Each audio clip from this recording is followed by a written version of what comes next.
So I didn't hear how he died.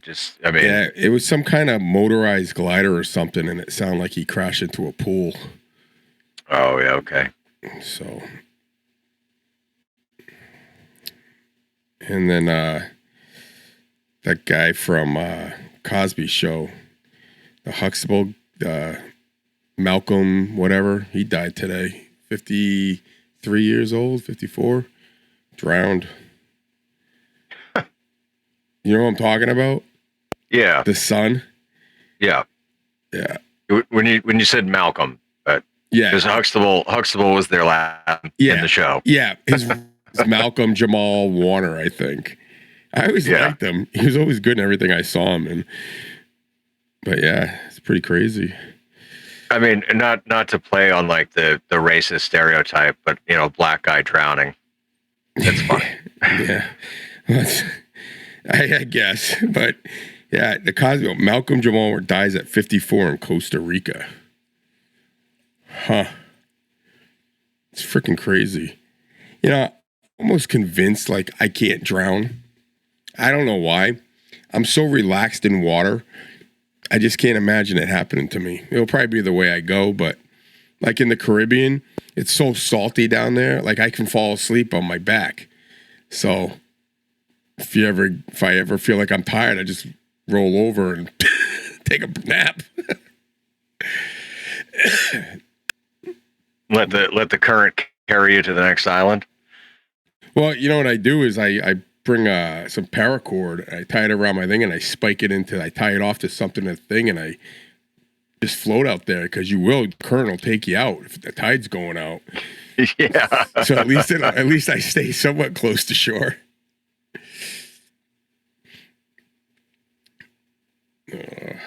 What's the topic tonight? Improving the VE stuff. Oh yeah, cool. Yeah, I got on. Yes, I've been so busy. Baseball is over. I have one more. I don't know. You want to call it a charity game? We're getting together with the minor league team and the major league team, and we're gonna have two of the 8th graders ump it, and we're gonna do a mixed squad and just kind of finish off the baseball season. Have a cookout afterwards. So that's my last thing, but that's not really real baseball. So it's done. I was got bronchitis, so I've been feeling like crap, and I was gonna put the antenna and the radio in today, and I don't know, I just got sidetracked doing shit around the house. So I was off today, and yeah, didn't even get to it. The time I had to get Zach, we had to go do something. I had to take him, I forget what I had to do. Took him up to Manchester, came back. By the time we got back, and then it was shit to do around the house, and I just never got to it. So hopefully Friday, I'm off again.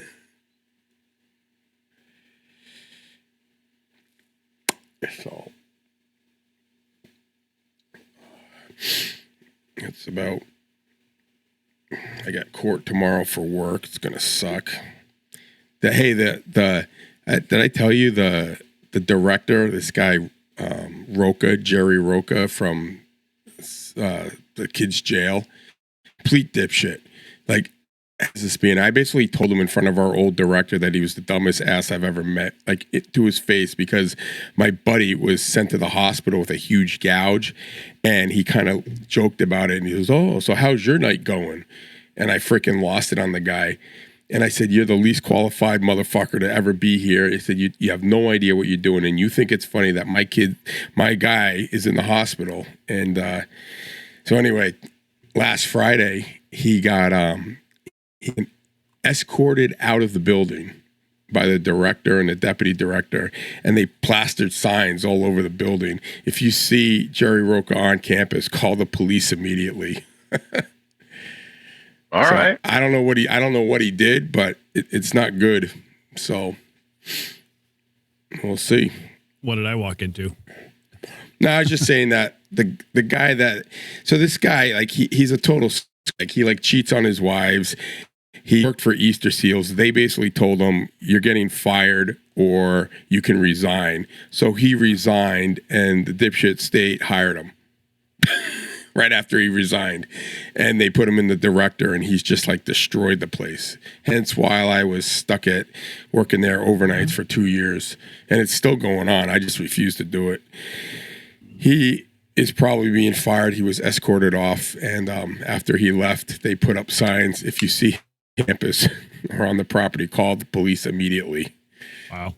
Yeah. Wow. So who knows? Takes a long time for shit to finally it's bubble up to the surface. I'm really hoping that they're supposed to do in that Harmony Montgomery case. The retired judge in Mass asked the FBI to investigate it, and they should, because people should go to jail for what they thought the irresponsible, and what they could have saved that kid if they did their job, and they paid out millions of dollars to the mother, but they sealed it and take no responsibility, and that pissed the judge off. So when she retired, she made a statement and went to the FBI and says, based on what I know, I think you should investigate this. New Hampshire was criminally partially responsible for neglect and not protecting her. Wow. So That's insane. Dude, if that happens, I will be so happy. Like, that would just make my day, because the one thing I've been saying, that they're all a bunch of losers and should be in jail anyway, would all be going. Hey. Always a good thing. Yeah. Anyway. So I've got bronchitis, and I've been feeling like shit. So if I sound like shit or I'm quiet, just it's probably why. Okay. And I didn't get my antenna in today, or my radio. Well, You didn't show up either. Yeah, no kidding. I was supposed to Friday I was supposed to do a whole bunch of stuff, and then work got in my way, and then today it was like a shit show of other stuff, because Ryan was like, "Oh, let's meet up. I need to get the money for VE stuff." And I'm like, "I've got an envelope. I'll get it to you, today." And today just turned into a shit show. So, well, I'm off Friday, so I'm gonna do it Friday. It's the only thing I'm gonna plan to do, I hope. Hope remind me, and I should be okay. I don't think I've got. Yeah, I mean, I should. I don't have any. I got one last charity game. We're putting the minors and the majors, having a mixed squad, unofficial game, and 2 of the 8th grade kids that played last year are gonna ump for us. They got licensed to be umpires, and then we're gonna do a cookout. They don't know what the fuck they're doing. No, they don't. No. A little umpire game's gonna be a mess for sure. Hey, I met Kevin from the Bobcats. Yeah, I went to Zach and I were up in Manchester, and we were on South Willow Street. I'm like, hey, type in what's the address to the place, and it's right next to the airport. Yeah. So I went there. I'm like, this is it. Like, the place looks like a shithole. It's like like it doesn't even look like it's open. And then I got in there. It was nice inside. Yeah, I was pretty impressed. But yeah, he was wicked cool. He's like, dude, he goes, yeah, you can come out anywhere, whenever you want. If there's no teams in there practicing, you just walk in and use it. And if it's closed or you want to come earlier, he goes, just give me a call. I'll give you a key and you can come in whenever you want. Yeah, Cody, when he started doing that, he gave Cody a key, and he was like, oh, in your off season, go in and use it. And he took care of him. Basically took care of him. So. Yeah, and he said he goes, Zach can bring a friend or whatever. So his best friend Sam use it, like, go over there and do some hitting and whatever. Cool. But yeah, it was pretty cool. He's a nice guy. So yeah, he's a tall dude, huh? How tall is he? Like 6'7"? He's the same height as me, so I'm 6'5". All right, close enough. I'm shrinking. Yeah, well, we all are. I went to the doctor, and now I was like 5'11" and 3/4. Now I'm like barely. I think I'm like 5'10". I keep losing an inch. I'm like, what does that mean? Like, I'm gonna be like 4'5" when I die. You'll be an Oompa Loompa. Yeah, big fat 3-foot guy. Oh. Dude, look what I found at the beer store. Where the heck? What? Where'd you get Yingling? Wow. Well, I'm in fucking Illinois. They sell it here. Well, yeah, but there's always some caveat.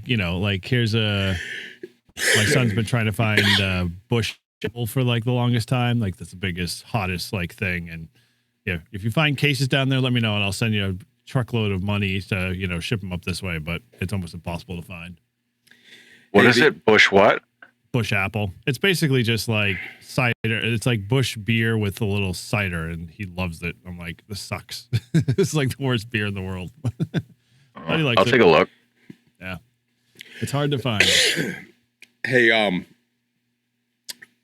guy that's the head umpire for, I don't know if he's Nashua or wherever we get our umpires for. He actually taught Zach how to be an umpire to get him so he could coach like the little kids or umpire the little kids. He at the tournament, I walking by and he was at his car, and I said, "Hey, thanks for umping. Good game." I said, "I'm done." And I looked at his license plate. And he's got a call sign. I'm like, "Oh, you a ham?" He goes, "Yeah, I used to be the head of Skywarn. I guess he's a meteorologist." And he goes, "I just got my technician license, but they told me I should do it since Skywarn." I'm like, "Oh, really?" I said, "You should get back into it." So I told him, I said, I go, "We have a podcast called Live Free and Ham." I said, "You should check it out." I said, "We're out of Bedford." I said, "There's something you could probably get yourself into and have some fun." So he goes, "Yeah." He goes, "Things are slowing down for me a little bit." He goes, "I might have some time." So always plugging the club, and because I told him about the club and the podcast. Very cool. So, hey, all good there. Oh, hey, we got a couple folks. Yeah, hey Russ, good to see you there in the chat, and thanks for hanging out with us tonight. Hopefully, tonight's topic will spark a little interest there. But now, all right, listen, you see in the chat how we've got the leaderboard. Yeah, I can't see what it on YouTube. So. Like, what do you mean the leaderboard? All right, you have to be on the YouTube feed. Yeah. Oh. It's that new thing that you see a little crown like next to people's names when they log on to your live chat. How do I know what feed am I on? Like it says Live Free and Ham. It says the grout. Like, how do I just tell? click the link in the Discord in the Patreon? Okay. And go to that. All right, Live Free and Ham Studio. That's what I'm supposed to be on. No. Go to. Oh man, I'm bleeding. Go to Discord. And Discord. Oh, never mind. Yeah, I'm not on Discord. Grab the link there. Yeah, we know. It's too complicated for me. Here, I'll throw the link in the private chat. There you go. Hey, okay. I showed up yesterday. I'm like, where are these freaking clowns? Like, I'm sitting here waiting. I'm like, wow, I'm nice. What was yesterday? What? You showed up yesterday? What? Yeah, because that's our normally day to do this. So I showed up. And I said. I know. I hadn't looked at it, and I was like, "Holy shit! I got some reading to do." And it finally said you were like going to be away, so I was like, "Sweet," because I felt like worse yesterday than I did today. So it all worked out. But I was like, "Where are these guys?" And then I'm like, "Am I in the wrong one again? Like, what the hell's going on?" No. Yeah, dude. I had to. We had a family thing go. That my sister-in-law's to do. So I knew I wasn't going to get back, and with the stupid torrential rains or whatever slowed everything up, so I didn't get out of there until like 11:30 last night, so wouldn't happen. So appreciate it. So how water training, my friend, how's your pool jumping experience? It was good. It was a little reminiscent of early boot camp days when I did the combat water survival, but look very prepared. And so like I asked, right, I'm like, what are we supposed to wear, right? And I got no answer. I'm like, well, all right, I'm going to wear what I normally wear skydiving, and then I'll just bring my bathing suit and a towel and a change of clothes. And we got to do it in a bathing suit, so it was kind of nice. But you weren't the only one to do it in this, the skydiving uniform. That's good. Yeah. So did they, they just throw you in the pool and you have to get out of a parachute as quickly as you can? Is that what that's all training's about? So, what it was, right, is it was 3 rounds of 3 times going in the pool. So the first round, the instructor kept the parachute out of the pool. And so, it'd stand at the edge of the pool and basically, imagine that you're coming in for a landing, you're going to land in fucking water. Right. So what do? And so you want to make sure your helmet's open, the visor's open. Yeah. Which, as soon as my canopy opens, like the first thing that I do is I turn the canopy into the wind. I open my helmet, I loosen my chest strap, and then like I'll collapse my slider and just kind of get myself ready for being at the canopy. Yep. So it's just going through the motions of those things, and then like we would pretend that we had the toggles and we were flaring, and then you get in the pool, and now the pool was only 5'6" in the deepest part, so like you were still standing. I could have. I didn't cheat. No, I went in and I kicked my legs up so that I went fully in the water, and then I treaded water, and then undid the chest strap. Now let me tell you, undoing the chest strap is a bitch. Like normally, doing it in the water is even more of a bitch. Yeah. But yeah, like and the container system that we were using was like 5 sizes too small for the of us that were doing the water training. So there's no keeping the chest strap loose and being able to slip it off your shoulders. Like you have to physically undo it. Mm-hmm. But so you undo it, then you swim down and you swim away, and kind of swim out of the harness. Mm-hmm. So we did that 3 times, and then the second round, they would just put the parachute over you as soon as you were under the water. So when you come up, right, you come up and you're in it. But what they want you to realize is that like you can push it up and you can still get air. So even though like you can't see and you can't really hear what's going on because the canopy is totally covering you, you can get air. You can relax, undo your chest strap, get out, right? So we did that 3 times, and then the third round, as you're trying to get out from underneath the canopy and get the harness undone, the instructor starts like kind of working it around you in a circle to simulate like water flow.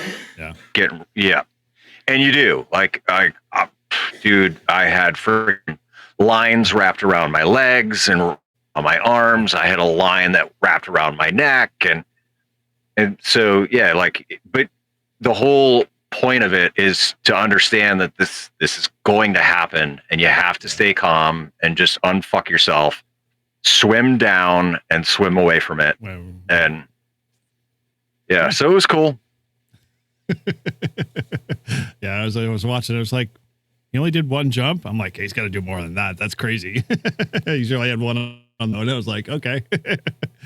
Well, you clearly didn't read what I wrote then, because I said, here's the first one, and the rest will come. I'm a picture guy. I see photos. I'm like, oh, I'll watch a video. Okay, 30 seconds, good. Yeah, you got my attention. I'm on the next thing. Squirrel. Yeah, if I have to read, then I'll stop and then slow down and then figure stuff out. So yeah, all good. It was nice. One of the guys that was doing the course with us set up his phone to record. Oh, cool. So yeah, that's how we got it. Yeah. I was just like, wow, do you have like, my question was like, do you have a lead in somehow? Like they let you bring your camera in all the time? Because it was like, man, he's got everything recorded. That's good. Yeah. Well, so my canopy course, I got my landing videos. Well, I got 7 out of the 8, because the 8th landing, right? No, the 7th. One of the other people in the course had an issue with his parachute, and he had to cut it away. Mm-hmm. And so, obviously, like everybody's kind of focused on him. And so when I came in to land, nobody was there to record me. Oh well. Yeah, but that's all right. One out of That's many all other right. videos. Yeah. Get 7 out of 8 landings. And so what I'll do is I'll edit it so that it's, and I'll have to obviously do some type of voiceover explaining it all, but I'll be like, all right, so landing number 1, landing number 2, like I'm in my head and I flared way too high and I fucking almost ate shit. And then just going through the progression. Yeah, cool. So on a sidebar, what I saw you post all of the new Near songs. You have a preference? Because I know you got a couple, and have you posted them to me directly? I can't remember if you did or not. I thought you did. I did. I sent them to the group. Okay, that's why I couldn't find them. I thought you usually post them directly to me. I'll have to go back. Well, I might have sent them directly to you as well, but yeah, the only 2 that I was the Fraggle Rock one, which I'm working on an animated video for. Okay. Yeah, dude, I've been on a creative kick, I guess. Like most of this week, I spent working on Raspberry Pi things and ham dashboard things, and my song that I wrote, about my marital woes, and creating a video for it, because you see these AI like Bigfoot videos and shit, like they're really good, Right. and I'm like, there's got to be a way to capitalize on this really good video AI where I can make like a high quality video to go with my songs. Yeah, so I was working on that, and I don't know. I mean, it's not terrible, but I'm not 100% happy with it. So we'll see. Are. Russ, what's up with my audio? I get your boot to the glutes, but are you saying that it just needs to be boosted, or is it just too crappy for you?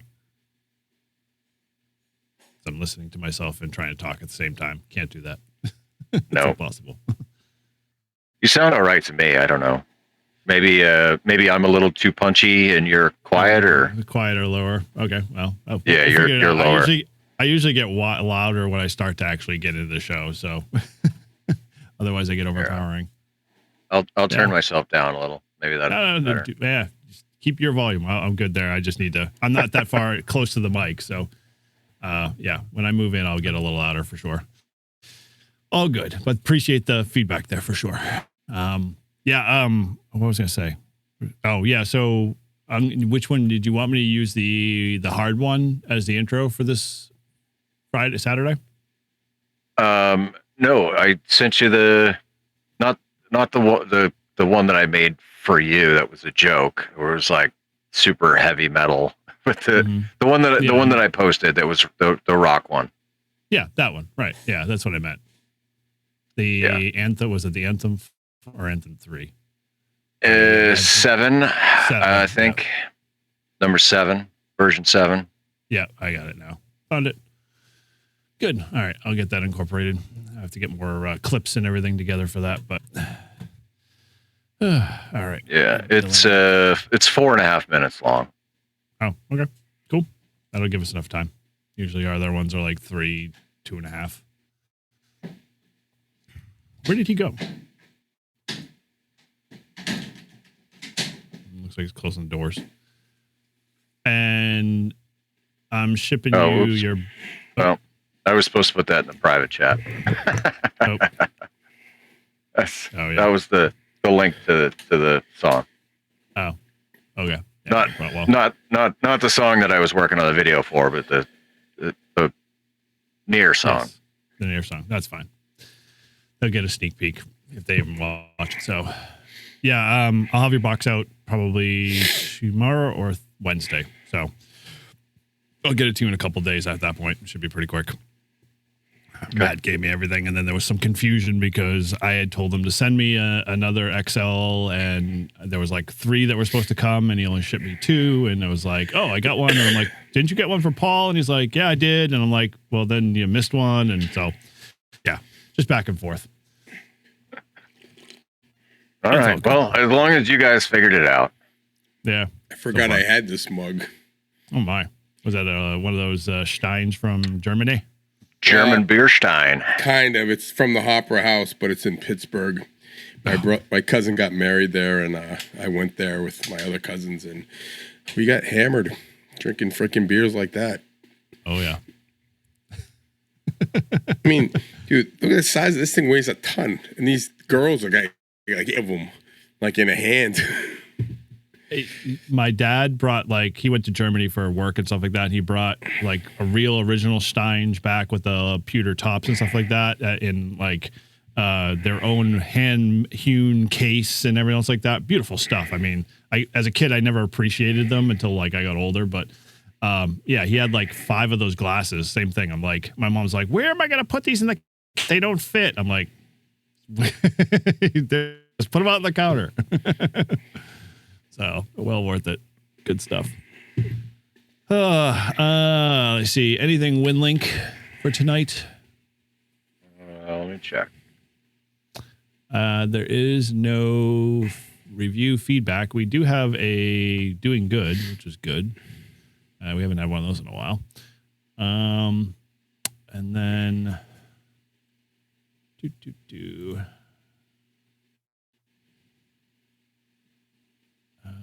yeah, no emails, nothing else. So we're pretty quiet. WinLink is loading. I got an idea for something we could do with the. You guys can make more fun of me. We could. I went on the net tonight, and all I hear is Kim saying, "Oh, I've just been studying for my extra. Oh, I was at a job and studying for my extra, or doing my." Like every time I see her, that's all she's doing. I'm like, motherfucker, she's gonna beat me. So we should have her come on and just have us go head to head. like a contest. Yeah, yeah. We could probably do that. Just like some fun. Like if she'd do it, I mean, I love Kim. I think it'd be fun. Extra. Cool. Yeah, we'll have to get. You hear that, Paul? You'll have to be. I'll have to get you dressed up in a, as a show host of a game show called do it. Something Extra with Todd, and have him and Kim go head to head. We could do it Jeopardy style, and then we'll mix in a little. Whose line is it anyway? And the points are irrelevant. The points don't matter. Yeah, exactly. I think I hope she would want. I didn't see her. I was thinking about it when she was on. So. Been on the net in a while, so I checked in and said hi. That guy Mike, the hell's his? It was an NUG or something. That's. You mean UUG? Rob N1 NUG? Yeah, no. NURG. Oh no! Oh, you're talking about Joe. KC1 URG. URG, yeah, Joe. Yeah. Not even close. Close. Yeah, he was. He wanted me to say hi to you guys because I'm like, I'm getting on the podcast at 8. Today's not the 10-meter net, is it? It was last Monday. It was last Monday. Yeah. Yeah. Email always goes out. Next Monday though is board meeting. Just get that on your calendar. Oh, it is? Hopefully you want to be baseball. Yeah. Oh, I don't have baseball anymore. Okay. You just said you were going to do an all-star dead kid game Thursday. It's like it's nothing. I don't have to do anything. I just got to show up. Maybe cook some burgers. Yeah, cool. You were saying, Paul? We do have a WinLink. Oh, cool. All right. And then only other sidebar. What time's the board meeting? Good question. Probably after 7:30. Ralph will send something out to us probably late week. Just a reminder, but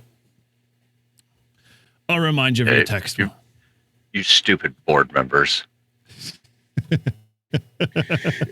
You can take my Mike, spot. how's it going? You can take my spot if you want. He's got his own shit Fuck to do. No. He's going to be our remote VE from halfway around the world. There's Mike. All right. Well, so you guys know topic tonight, right? I didn't. Make Okay. Well, Improving topic VA. tonight is coming from you because your little rant last week about how VEs suck. And I am they so can- glad I can bring topics to this podcast. See, Hey, dude, you guys I need just me listened. here.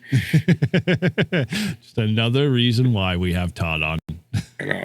I'm like, I was like, they don't really need me on this show. I'm more of a pain in the ass. Like, I don't pay attention to what the topics are. I'm really bad at making videos and posting them and returning reply. I'm going to try to get better. It's going to be my 6-month New Year resolution. Like, really try to focus on Discord, but it still gets fucking crazy. I turn everything off, but I still get things that say, 30 things. I'm like, Yeah, it's the always visual alert, but hey, you're always going to be our. You are, and always will be, Keith fucking Jones. So,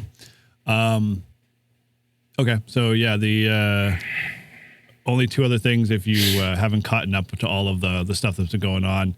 I asked Matt N3VAN if he wanted to be a mod, and he graciously accepted. Ted graciously accepted. Dude, he's all over that. He's been going crazy. So there's a channel we've got that's private in the Discord for our mods.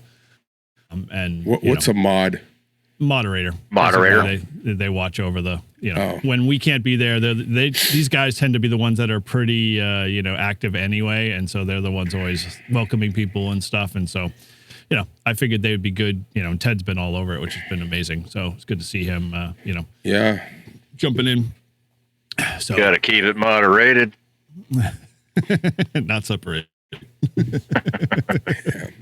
But anyway. Superb. All right. So, anything else I got here? No, outside of that, we're plugging away. You got all the questions right for the 24-hour stuff. Have you gotten? I called. I called that guy Friday, and he just didn't get back to me. So I forgot today because I wasn't at work. But I'll do it tomorrow. If he doesn't answer, I'm going to call because I have his personal number. So cool. All right. I'll call him if he doesn't answer, I'll call him at work, but he could be on vacation or something. I don't know. It's not it's good to have all that stuff now than instead of later. So yeah, the way it basically works is we're going to be in that big parking lot or in that field next to it. That picture of the map didn't really give that field justice. Like that field's pretty big. Yep. But we're in the parking lot. It's nice and flat. The bathrooms are right there. Is it a side entrance, or do you have to go in through the main part of the gate and then have to go down towards that area? Well, you go in, and the guard shack is the main building, like where you pay or whatever, is straight up. But if you make a left, you drive down there, and there's a guard shack. Now, if the gates are closed, you can actually take a right and get into the campsites, and then there's like a dirt cut through to come back out. You can go around it. But yeah, it's it's what it was the last time I was there. I don't know with all this renovation if they changed it, but yeah, I think if we just prepay or whatever, we will. I think we'll just drive in and we can call him and he'll tell us where it is or where we can go. But we haven't had much rain, so I'm not worried about the flooding. No, not either. But when I called him the first time, he said the whole freaking parking lot was on there. I was like, no shit. So yeah, I don't think we'll have that. You can go. It's a shallow lake, but you could bring like a kayak or you can go fishing and stuff. Yeah, that's what I told everybody in the stuff, and then people have been signing up already, locking in spots. So I'm just starting to get the emails out to folks with confirmations and payment links and stuff like that. So it's all happening. And we're getting a camper. You said. Yeah, that's on my to-do list next, is because you, I, and Bob are splitting it 3 ways. So I've got to find one for us. And if Mike wants in on it and he doesn't want to buy a tent, Mike, hit me up on the Discord direct. I don't know. Anybody take any spots from you yet, Paul? Offering? Have you offered anything out to anybody? I know, Matt was. It's his house, dude. It's like he hasn't very enough room for himself and Watson. Hey, yeah, Watson, you got to sleep outside tonight. And Watson can handle that. I don't know. So I know Chris Brooker is going to stay at the couch down in Huntsville Thursday, Friday, Saturday, I think. Thursday, Friday, Saturday, Sunday. I don't know. Okay. I haven't talked to him about the 24-hour photo. So yeah. Okay. Hey, did you guys see that thing I sent you with that turbine wind thing? I saw it. I didn't get to read it. Like I was telling Paul, I only watch videos. Yeah. Well, so I looked at it, and while it seems like a fairly slick idea, like I would rather just stick with solar and not try and complicate things by trying to add wind into the mix. When, like, how often is wind a thing where we're like, oh, I could just put a turbine, charge my battery? Like, yeah, I mean, it's. I think it can be. I think I read when I was watching parts of it. This came out a couple years ago, and I just thought it was kind of cool because to me it just looked like a fan, right? But I was like, oh, wind, those turbines, they can produce a lot of electricity. So this is like the second version. So it's like now I think you can actually hook it up and charge it and use it with your solar panels. So you can charge more even at night. You can charge your batteries if the winds are going. But, I mean, you have to have wind. So, like, I'm figuring, like, at the beach or if you're doing a soda at the top of the mountain, it's a little bit windier up there. I mean, we had some wind today, but it'd be, like, on and off. But yeah, it wouldn't work. But if it's not like I do summits where I'm like, oh, you know what I'm going to do is I'm going to hike to the summit and then I'm going to camp at the summit, my wind turbine at the summit, and you charge my shit. But shit, I'm just thinking, like, I'm just sitting like the whole shit hits the fan, end of the world kind of thing. We need electricity and charging. Wind is not the solution. But it can't hurt. Water's the same way. You just got to be near water to make it work. Yeah, but water's 1,000 times more reliable because as long as you've got water flow, like you've got current, which can create power. I've seen those too. But if you're out in like the plains, you're gonna have wind all the time. Like that's where wind farms like the big thing. But here in New Hampshire, forget it. I mean, it's not even windy in the Cape, and the Cape's got 3 or 4 big giant wind. It's windy enough here. Every time I want to go, if we want wind, I just got to go flying. The wind comes. It'll be dead calm. I'm going out. Look at no wind. Like walk out of my house completely calm, not a breeze in the air.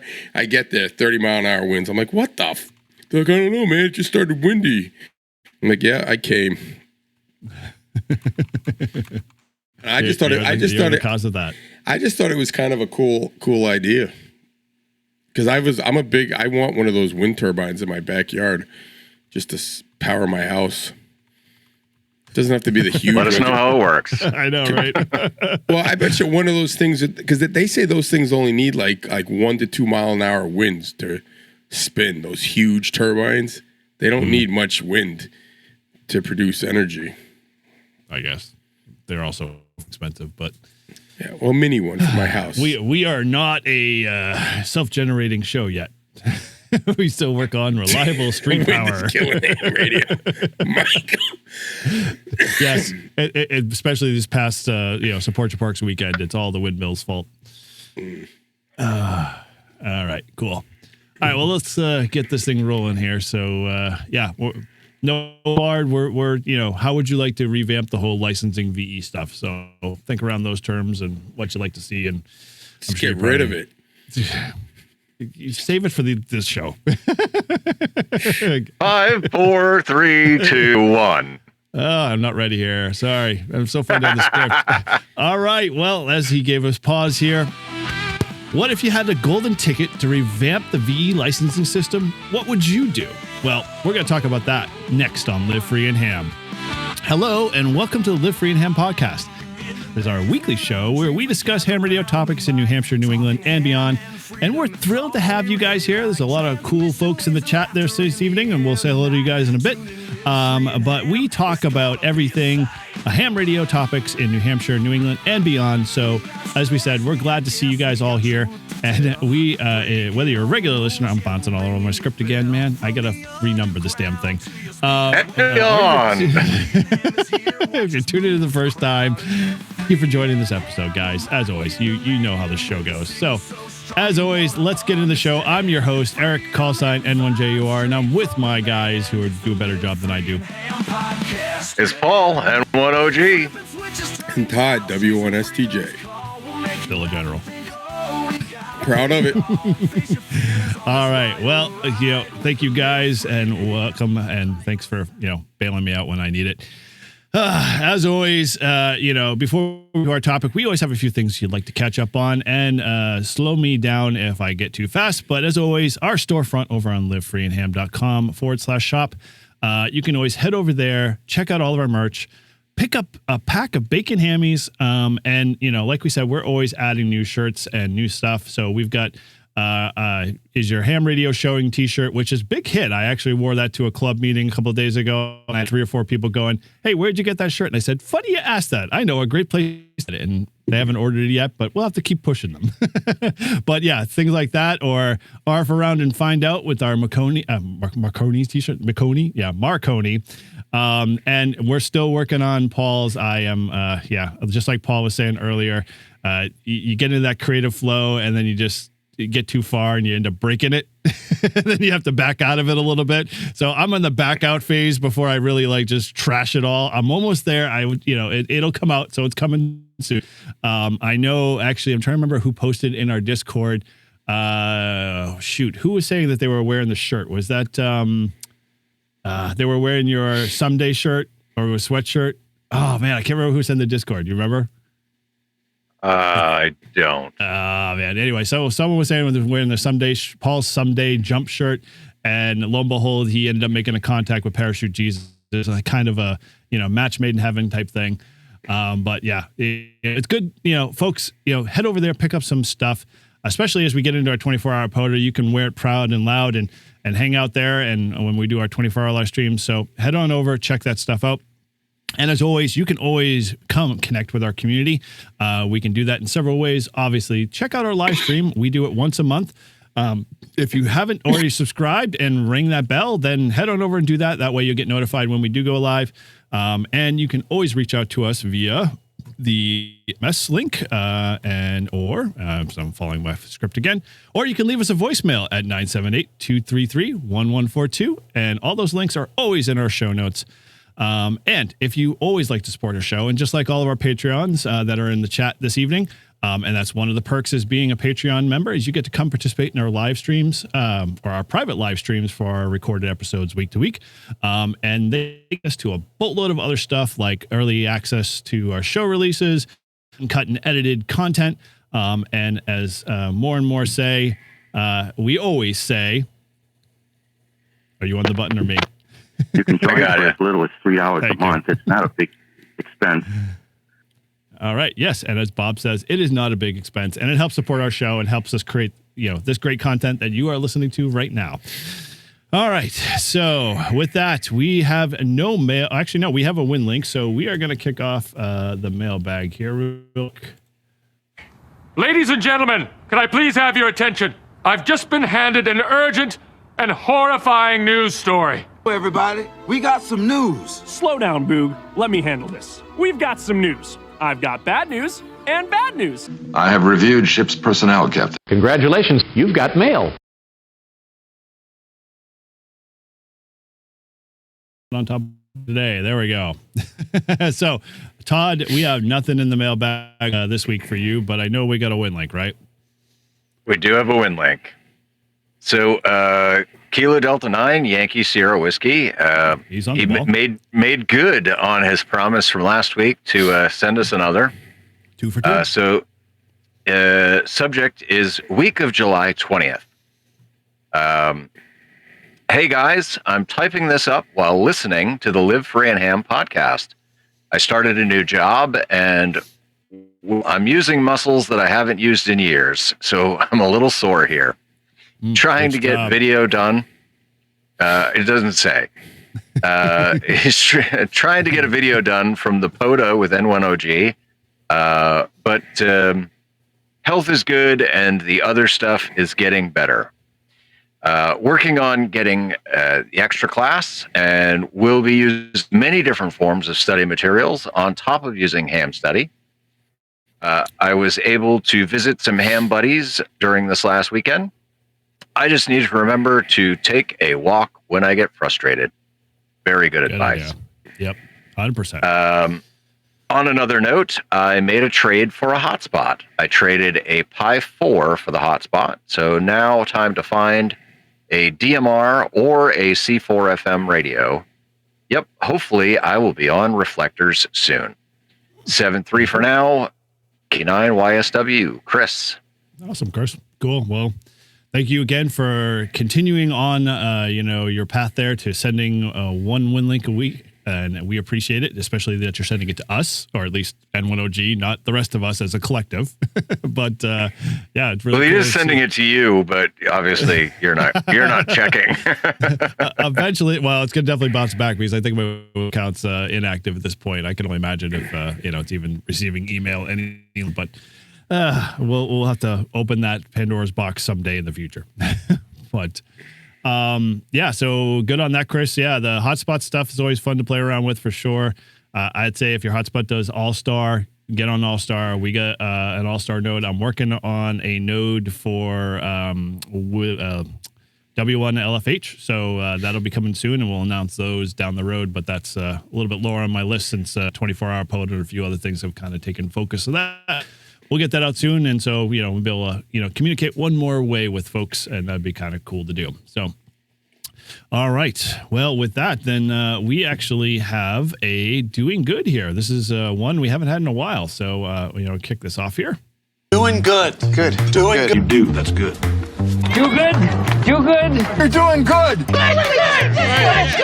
Absolutely, I do. Good. Do it good, Bob. Do it real good. Right now, my only outlet is my ham radio.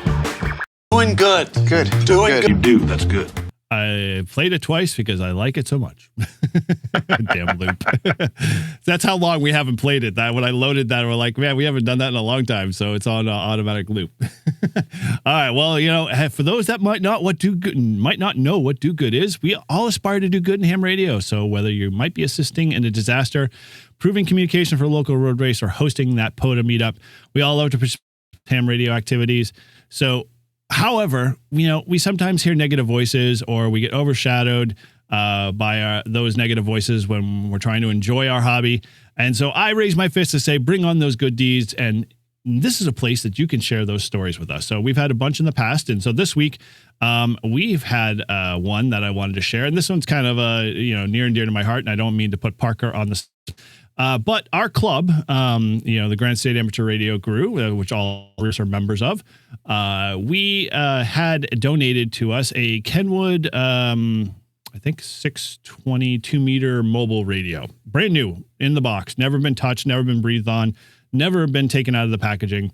Donated by, one of our club members, said, here, I don't want this. I want to give it to the club. Let the club do something with it. And so if you paid attention to our last episode last week, if you guys know, Chris, Whiskey 8, his son, basically got his technician ticket. So we all rejoiced with him last week. And I kind of got the idea. I'm like, hey, it'd be really cool. I know a kid who could definitely use this, and it's just going to sit in our coffers doing nothing and collecting dust until we figured out what we wanted to do. So, we talked with the rest of the club members, and we decided, hey, this would be great for a young kid to get it. And so I packaged it all up, shipped it up, and posted a video on our Discord for our club. And Chris loved it. Or I should say Parker loved it. He had the whole video open. Parker, the only thing I have to say is Amazon's ruined you, because apparently you can't open a box that I've sealed very well with tape, but you can rip through an Amazon box with, in a matter of 2 seconds. But that's beside the point. Either way, he got into the radio. Chris informs us that he's been adding several frequencies and many repeaters to his radio. So it's always a great thing to see that. And I get my lower sub area warmed up, as we all say that we love seeing things like that. So if you've got stories like that, or you have a great POTA meetup that you've done in the past, especially as the Sports Parks weekend happened last week and something really cool came out of it, submit your story. Paul has got the link there in the chat. And we always have the link in our website and in our show notes. So head on over there and submit it to us, and we'll make sure we read it on our next episodes. Cool. With that, let's now get into the hardcore section of our show here that apparently is the tried and true center support of everything that we do around here with Live Free and Ham. It is everyone's favorite segment. And now, a little something extra with Todd, W1STJ. Still a general. Yes, he is still a general. All right. Well, you know, we always say this every week, and we're going to continue on with it. You've heard it here. This is where we help Todd study for his extra class license. So each episode, we pick 3 questions from that extra class question pool, and I feel like we keep getting into the same repetitive ones we've done over a year ago. So, you know, it is definitely starting to come back up to the top there, Todd. So hopefully the gray matter is absorbing and we're retaining it. So in each episode, we pick 3 questions from that extra class question pool, test his knowledge, and hope he gets his upgrade one day. So follow along with us, and you can head over by that. Go to hemstudy.org. It's an awesome resource to help us prepare for your testing, and is recommended by 4 out of 4 volunteer examiners, including myself. So without any further delay, I hand it over to our quizmaster, Paul. Please take it away. I feel like eggs and ham. I will not Sam. I am. All right, Todd.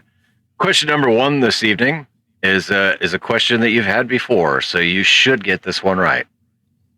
What is the voltaic effect? Is it A, the conversion of voltage to current when exposed to light? B, the effect that causes a photodiode to emit light when voltage is applied? C, conversion of light to electrical energy? Or D, the effect that causes a phototransistor's beta to decrease when exposed to light? And no, it's not the next episode of Transformers.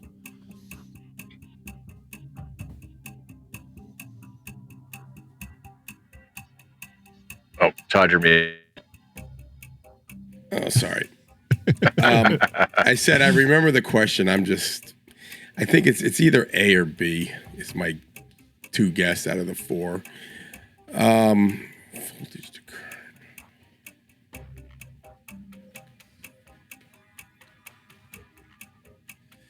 I'm going to go with B.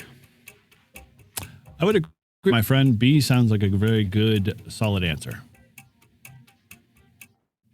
Without even clicking it, I'm going to tell you you're both wrong.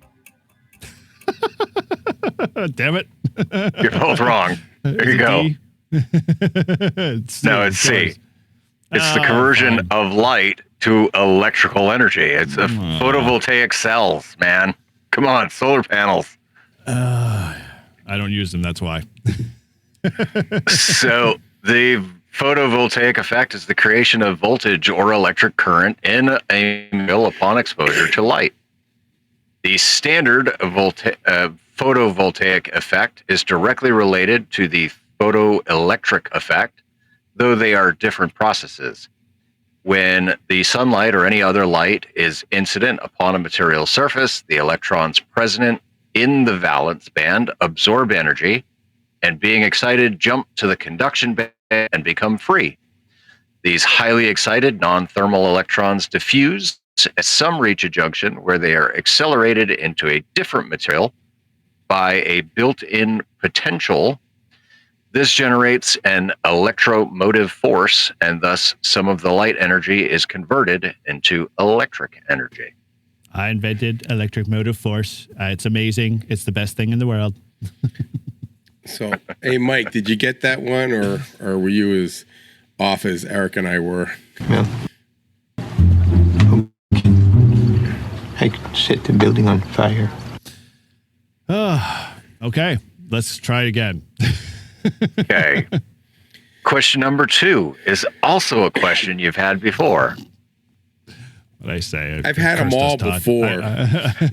So you don't need to keep repeating that. All right. The question is vestigial sideband modulation? Oh, we had this week or the week before. Yes. Is it A, narrowband FM modulation achieved by filtering one sideband from the audio before frequency modulating the carrier? B, a type of modulation in which one sideband is inverted.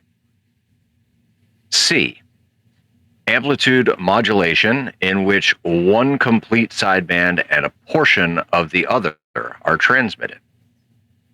Or D, spread spectrum modulation achieved by applying FM modulation following single sideband amplitude modulation.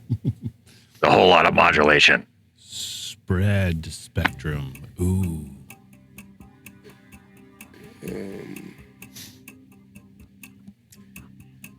For some reason, I think it was the only one with AM in it was the hint. So I'm gonna go with C. Yeah. Yeah. That's what you're going with? Hold on a second. Wait, I should reread these questions. No, it's AM. It's got to be AM because that's what I said. I'm not denying what you just said. All right. Yes.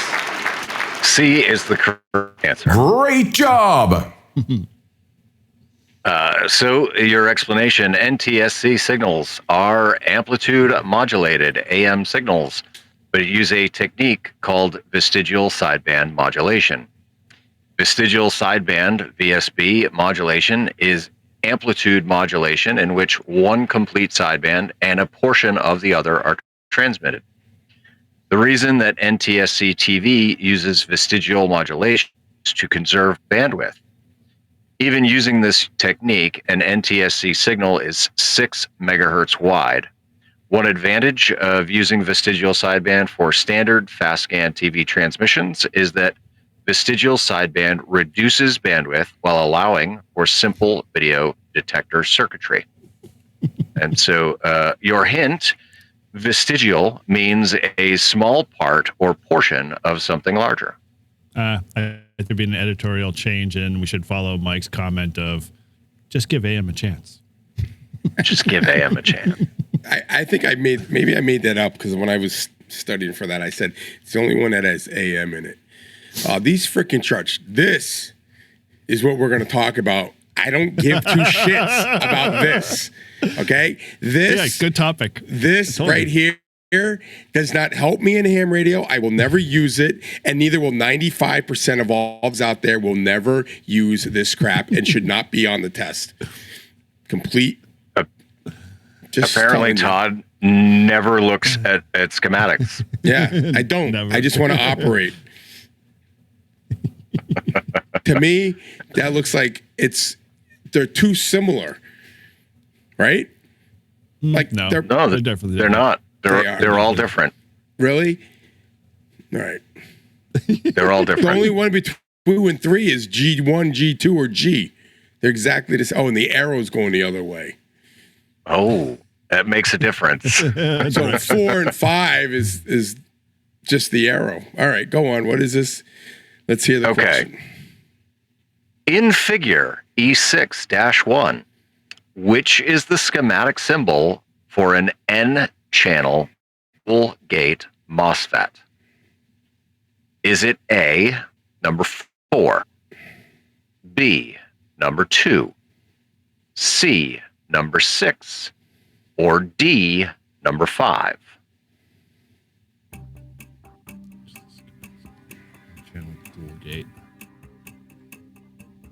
Let me know if you need me to scroll down. Yeah, scroll down a little bit. So it's 4, 2, 6, or 5.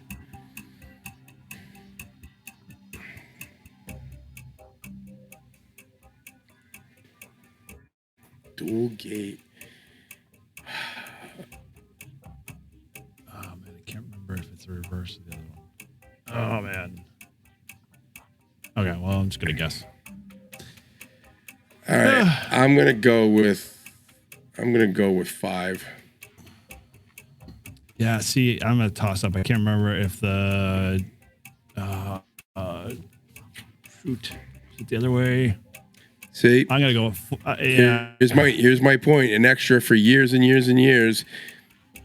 Doesn't know. Years, 2 years. Thank you. Not enough to even like give myself a credit. 2 years. But you look at this. If you saw that, you'd have to go Google it anyway. So go on. Very true. Which is why we don't. I'm gonna go with A because I can't remember if the direction of the emitter is or the direction of the diode is left or right. Okay. So well, A. Todd said D, which is number 5, which is incorrect. Eric said A, which is number 4, and A is correct. Can you scroll up so I can see it? It's right there, number 4. 4. No, I not the fucking number. The the design. It's right there. Yeah. You couldn't see it? And no, I couldn't see. Oh, 4. I was looking at 2. So I was 4. looking at So what did I say? 5. 5. And the only thing that would change the only difference was the thing. So I picked the wrong side. Again, fucking stupid. All right. So They're so stupid! to give an explanation, your FET schematic symbols list, all right? So number 1 is a PJ. Number 2 is an N-channel MOSFET. Number 3 is a P-channel MOSFET.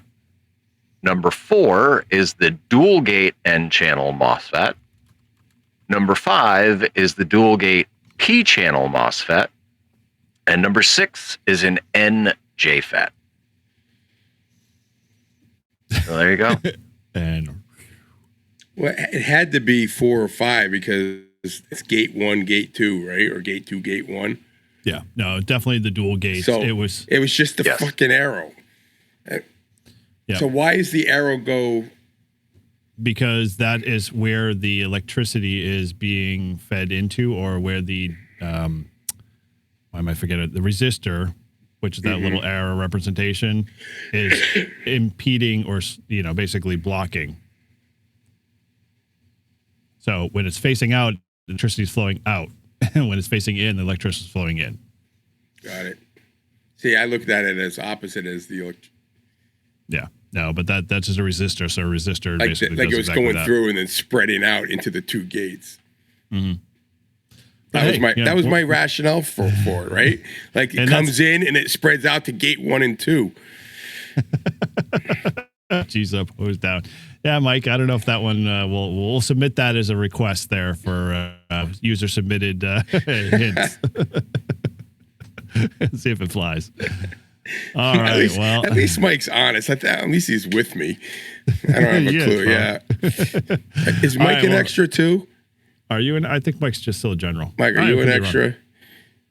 Throw us in the chat there, Mike. Because if you are, then it just proves my point that freaking chart doesn't mean shit. Never mind. Go on. Move on.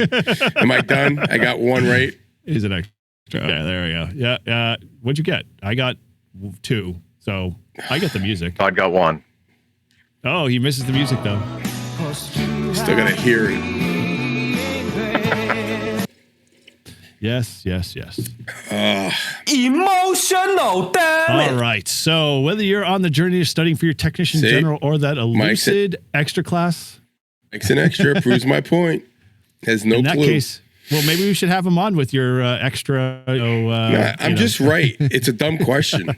No one uses that. It doesn't help you do ham radio unless you're into designing shit, and that's not what I'm here for. Ham radio. who? How many hams design shit? There are quite a few. Ziggy was one. I wonder what the percentage is. We should send out a poll to all ham. See how many there are. I bet you it's less. I bet you it's less than 20%. You'll get your wish about the hate mail, then I'm sure. That's why we're not the ham radio workbench. Exactly. All right, well, wrapping this thing up here. So whether you're on a journey to studying for that technician general or extra class, and you're as a crazy person like Mike and do all of them in 3 months, more power to you. But in that case, hamstudy.org is an awesome resource for getting that ticket. And if you've recently received your license or upgraded, let us know. We like to recognize you on the next episode for all your hard work and effort. And you can email us at livefreeandham@gmail.com. Make sure we mention you on the next show. I think we had 3 from our last testing session, 3 technicians. Yeah. Yeah. Hang on. Let me pull it up. I got it right here. I love it. When content. Okay. So yes, congratulations to Tabitha Lantang, Kilo Charlie 1 Yankee Alpha Papa, brand new technician. Samuel Ashu, Kilo Charlie 1 Yankee Alpha November, brand new technician. And John Datillo, Kilo Charlie 1 Yankee Alpha Victor, brand new technician. Very cool.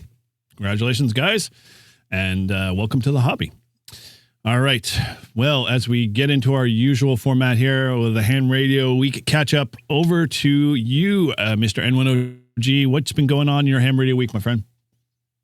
Well, I did a lot of Linux fucking hating this week. But I did finally work out at least some of my what is it? WSPD problems. I'm still not getting Fusion to DMR crossover to function correctly. But that's a me issue. I don't know. We'll figure it out. Codecs are tough. I did finally finish iteration 1 of my skydiving ham dashboard. And I did share it with a couple people. So people that have any interest in seeing the weather and webcam feed from the drop zone here, let me know. Send me an email, and I'll send you the file so that you can run it on your browser, and you can see all the things that I see. It was a lot of learning, a lot of banging my head against the wall, a lot of asking ChatGPT and Grok over and over. Hey, listen, Linux isn't working for me. How do I do this? Because this is what I'm trying to do. Mm-hmm. And getting frustrated because AI doesn't remember things. And so I'll start the conversation with AI, and I'll be like, all right, here's the file that I'm working on, right? I paste all the code. And then I go, 3 hours later, okay, so you remember back when I first sent? No, it does not. It doesn't remember.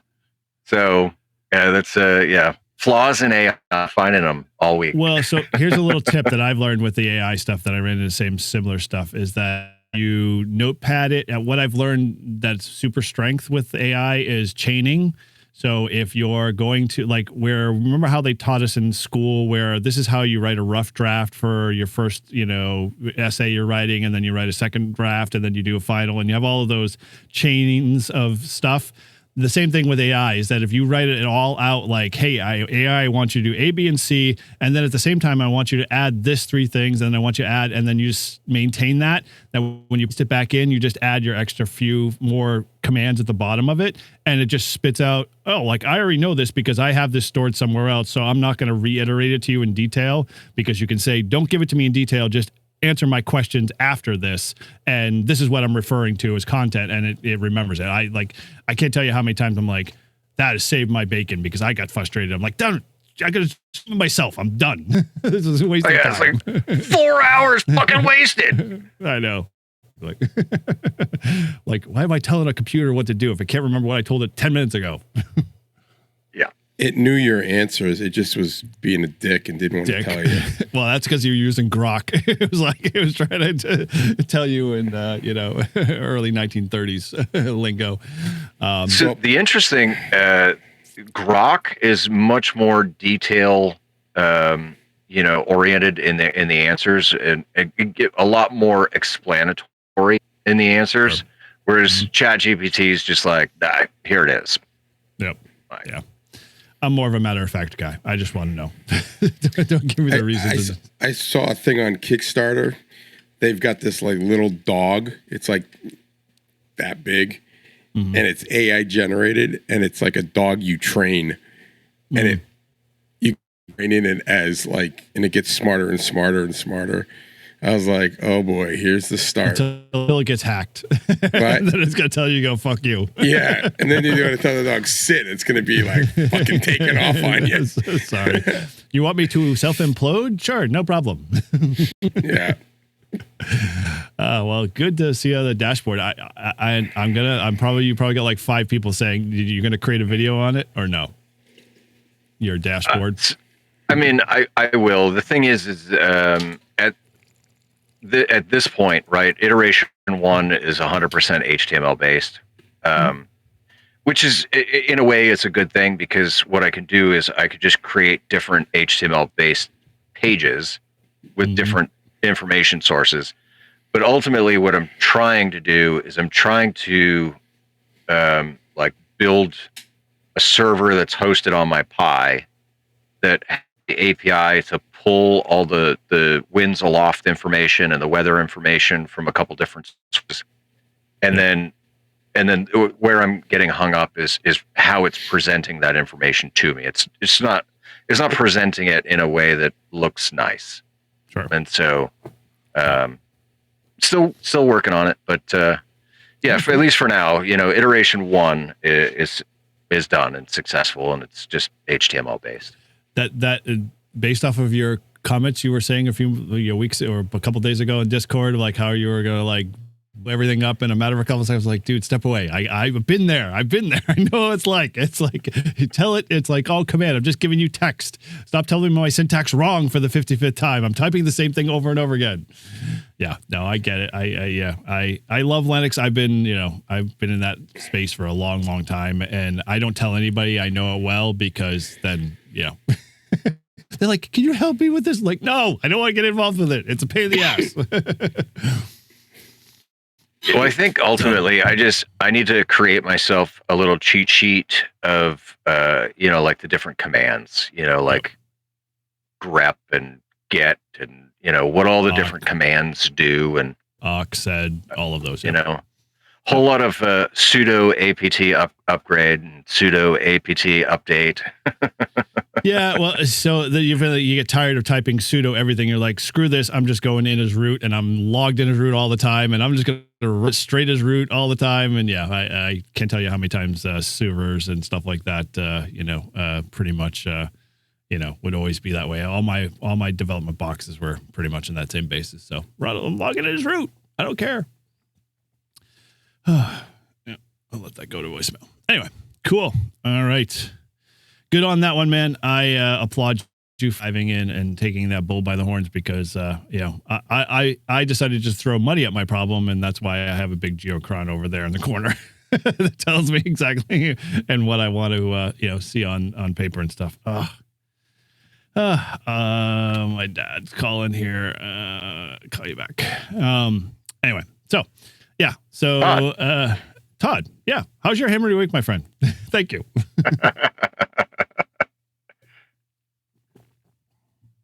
Oh, you're muted again. I'm trying to be respectful. I keep laughing because I got freaking bronchitis and I don't want to screw up the podcast. All right. We're used to the technical difficulties on the yeah. Hey, guys, don't my dad knock called it 4 times here. I'm gonna jump to grab this. Okay. Keep it going. All right, listen. I haven't had any, knock on wood. We're all good today. I haven't had any technical problems. I think I figured it all out. Anyway, so got the FTM 510D. Haven't installed it yet. Was gonna install it today. It came up, but I have been playing around with it, and I'm telling you, I like this radio a lot. It seems to be much more common sense wise in the menu setting for me than the other two I had. It just seems like I can find this stuff a lot quicker, even on the 300. I mean, I love the 300. I liked it better than the 400, but this one it just seems to be more, and it could just be me, but more user friendly. Like it's where I need to get something, it just seems to be there. When I click what button I think I need to click, it's just there. So it's been pretty cool. Nice. So I like it, and I'm liking it more and more every day I play around with it. So did you figure out all your programming? Oh yeah, I've been programming it in, and then I've been messing around with it and trying to program, like instead of using the computer, programming it on the radio. Like like if you're, here's a repeater to get on. I like to know how to program the radio, not just by the computer, just so I can know what I'm doing. So that's what I'm talking about, where things seem to be a lot quicker to get to, or more for me, just, this is where I would have put it anyway. So it's right there, the steps. And so, yeah, so it's been it's a good little radio. And I really think the speaker on the headset's kind of cool, because Ryan, W1SNH, was telling me that the sound actually reflects off the window. So it sounds really good because the speaker is kind of pointing. It's hard to tell. I'm looking at it now. Well, isn't it below the back side of the head? Yeah. So it kind of will come up, hit your windshield, and then probably reflect off. I don't know. I think it's going to be cool. So I am definitely looking for getting that in the car and having more time to play with it. Good. So. And you figure out all your programming woes with all your repeaters? Yeah, the only thing I haven't worked in on, and one of the repeaters has I got to put in 2 frequencies. I haven't figured out how to do that yet, and there's nothing I could find on YouTube. I forget which one it is. Well, like it's got an odd off shift or something? Yeah, it's weird. Well, it has to follow the 1.25 or whatever the shift is by selecting the drop down. Yeah, I know you're asking me. I don't have my notes in front of me of which one it was. But anyway, it's not a big deal. It's not one I use all the time. But yeah, like the scanning is kind of cool that you can. It just seems to be a lot easier to figure out what you want to scan. So like it's smart. Like if I put in like all the air bands, right? Or like in my main group, and maybe the other one didn't. I never even tried on the other one, but what I can do is I can hit scan the air bands, and it'll scan all the air bands that are in my radio, right? Or if I want to, you can scan VHF, or you can just scan your memory. The one thing I wish these radios would do would be allow you to add more than one memory bank, meaning have a memory, like what you said, Paul, the other day, that you said, put the SD card, and if you're going down to the Cape, just add in all the Cape ones and delete your other ones if that's where you're going to be. I wish there was I could put Cape Cod for when I go down there on vacation, and I could just hit that memory band and have all the Cape Cod channels and not have to take the disc. You can only do one memory band and if you travel. The way you get around that is just like a memory card. You don't need more than an 8 gigabyte card. No, I know, but I mean, come on, dude. With all the technology, you can't add 50 memory banks. It should be by Bluetooth, and you should be able to just push it from an app. Yeah, on your phone I know to what the we radio, talked about yesterday. But that's just one thing. I mean, and none of them do that. Like you can't add and you could just memory group and then say memory group Cape Cod, memory group local, memory group wherever you're going, North Country, memory group. Just to. Because I travel sometimes, I get out of range of everything, and I'm searching for which is the one I got. Yeah, no, I get it. I mean, that's kind of like my similar struggle. It's like I want to have I don't have the 5 favorite memory sections that your radio has, where you can say these are the 5 favorite channels that I want to monitor, and if any one of them come alive, go ahead and say hello. Like that doesn't happen on the 300, which I wish I had, but. Yeah, so that's kind of cool. So that's kind of like in the scanners when you have the priority channel. Scanners I've had, you could put certain things as priority, and it constantly checks that one. And if there's any activity, it shoots right to that channel. So I don't know how that's going to work, because I really haven't been in the car. And that when I'm playing around with this, it's late at night and no one's on the radio, so it's hard to tell.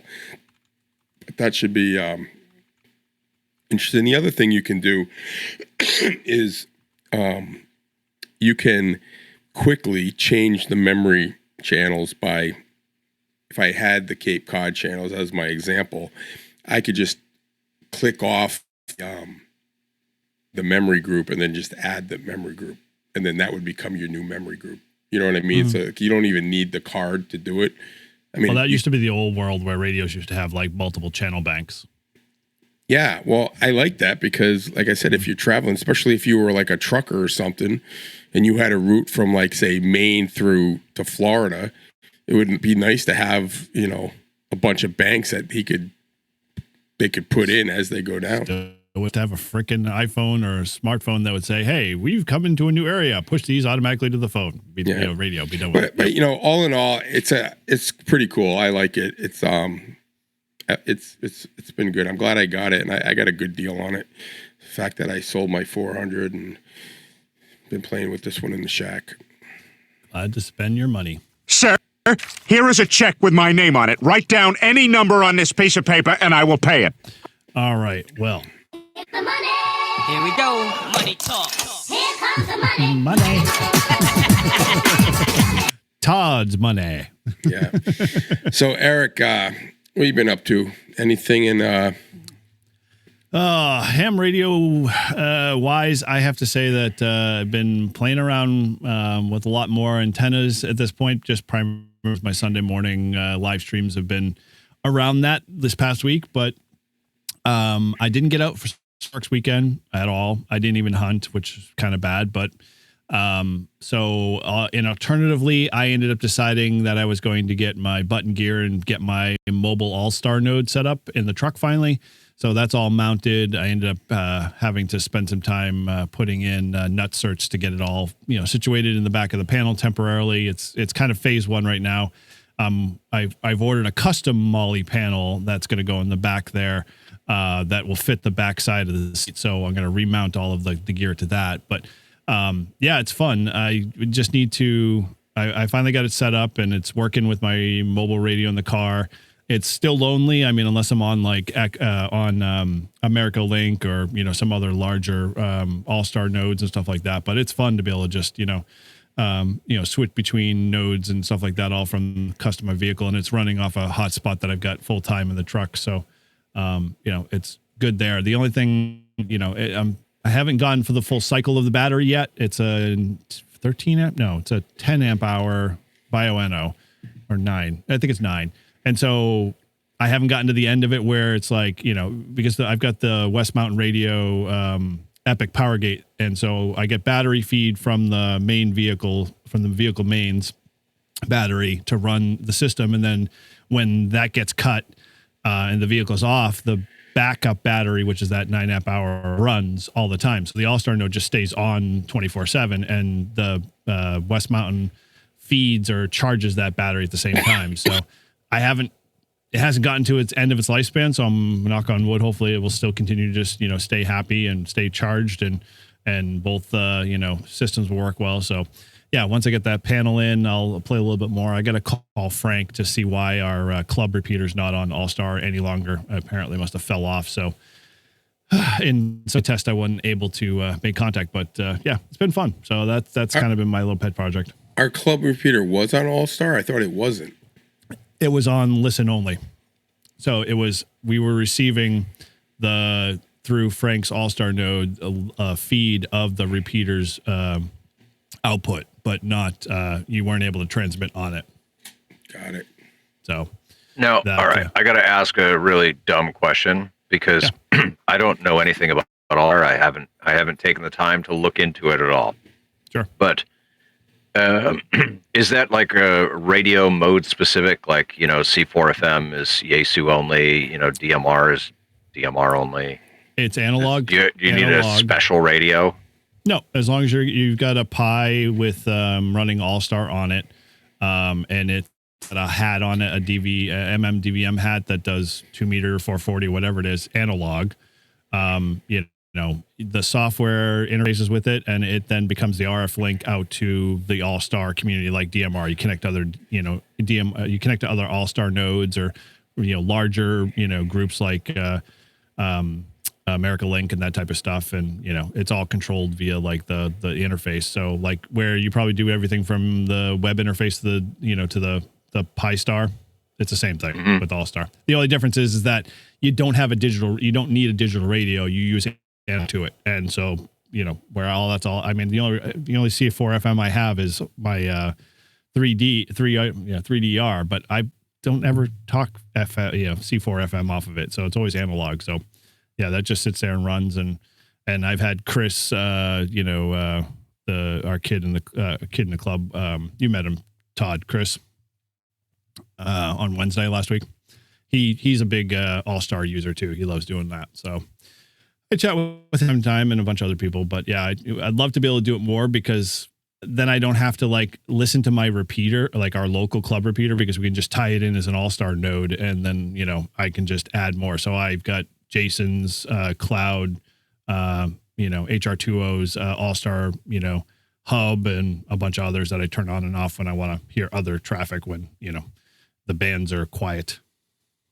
All right. Yeah, nice. And it's a lot easier to tune and configure, which that's one thing I like about it a lot.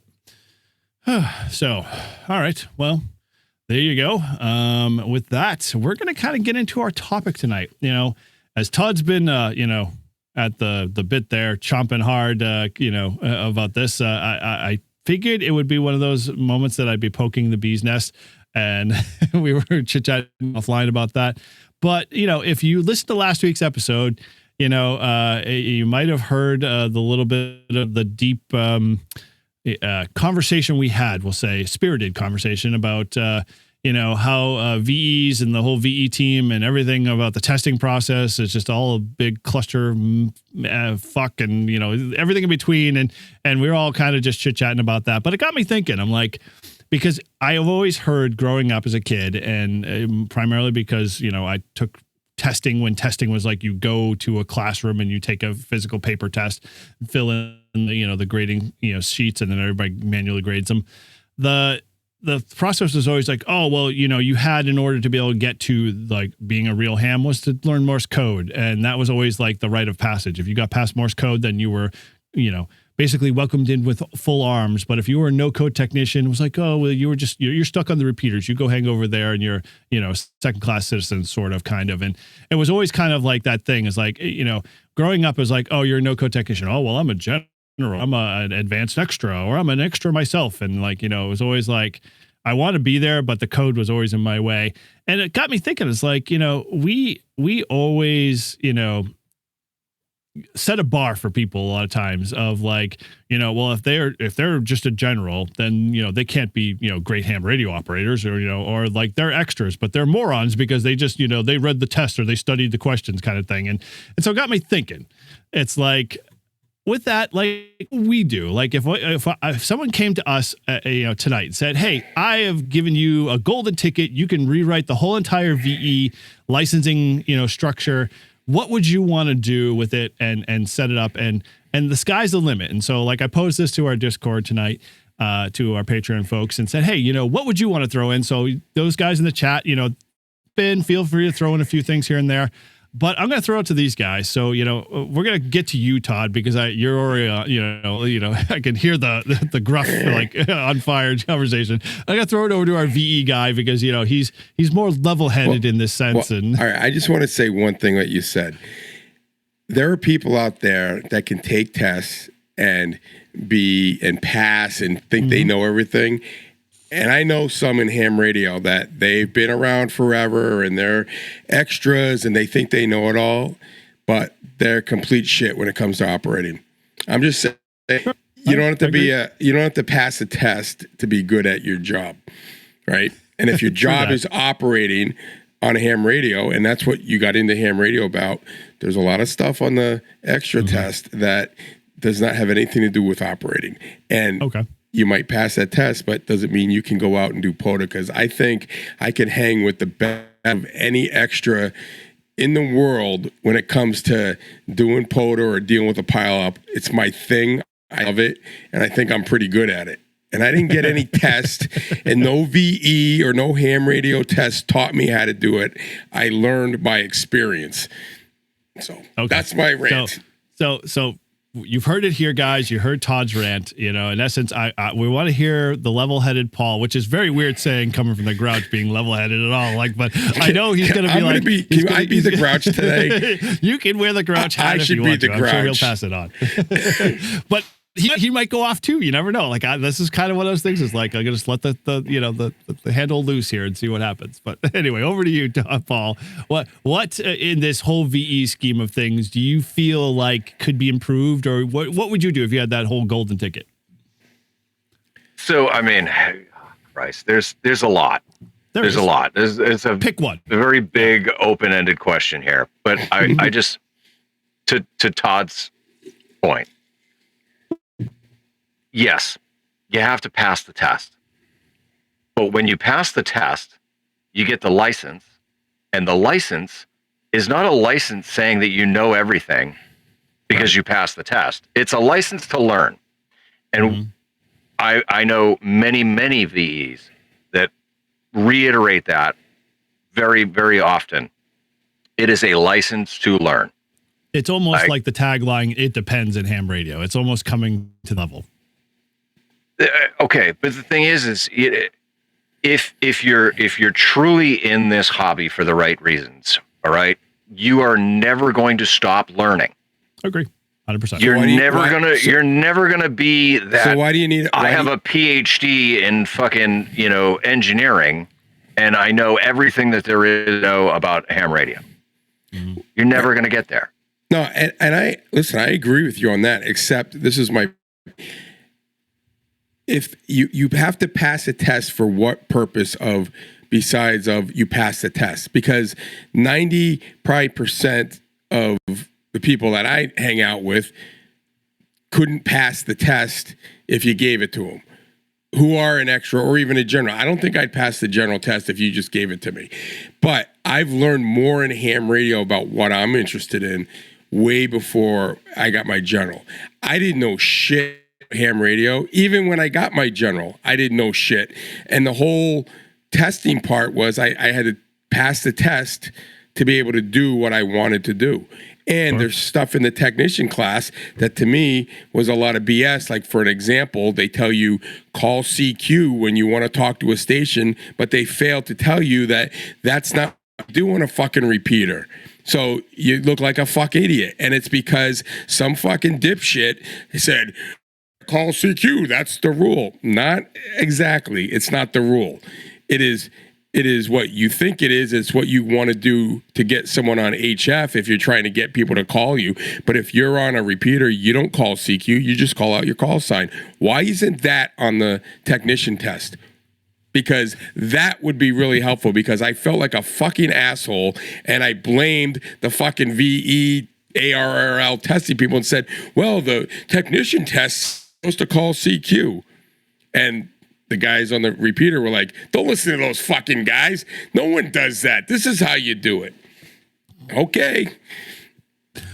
Rant number 2. All right. I'm going to be throwing these out there. Like, prove me wrong. I'm gonna put it to you in a driving relation here. Okay. So I just went through a course where I learned the basics of skydiving. Okay, so we'll call my Class A license the technician's license, right? And so I got my technician's license in skydiving, we'll say. Now, what that does is that gives me the ability to go put on a freaking rig, get in a plane, and jump out and learn every single time. There's the possibility that I could do something terribly fucking wrong. No different than with ham radio. You get your technician's license. You don't know everything. Like, you just know the basics. You know enough that you can start playing in that space and learning, developing the experience that makes you a better operator. So what do I get? What can't I learn now as a general that I can't learn that I have to have my extra to be able to learn above and beyond what I could learn as a general? The only thing you get is the bands. There's nothing different. I can do everything that extra can do. That's not entirely true. You can't build your own. You can't build your own experimental freaking radios and shit. Why not? General. Why couldn't I? People do because it all the time. It has something to do with the license class. Right. But it doesn't mean I can't do it. So someone says, you can't do this because you don't have this license class. But if I was smart enough, which I'm not, to do it, I could do it, right? You can't tell me. I don't need the extra class to say, for someone to say I can do it. It means let's do it, right? So to me, the extra class license, in today's day and age, right, it's a license to be able to learn and experiment with new things. Okay. Right. So each level gives you a little bit more privileges of what you can play with and how you can play with it, and what you can change in your radio and what you can't change in your radio. And it's based on experience and knowledge. You have to prove by passing the test that you at least understand the basics level. There's nothing basic about the extra test. No, which is why it's the extra and it's hard to get. Right, I understand that, but you said I could change my radio. What can an extra do that a general can't do to their radio? They can't use. Well, an extra can do anything. But what can a general? You said a general can change their radio, or an extra. What can they change on their radio? Well, okay, so look at it like this way. So, like, you're a member of a golf club. There are different levels of membership in a golf club.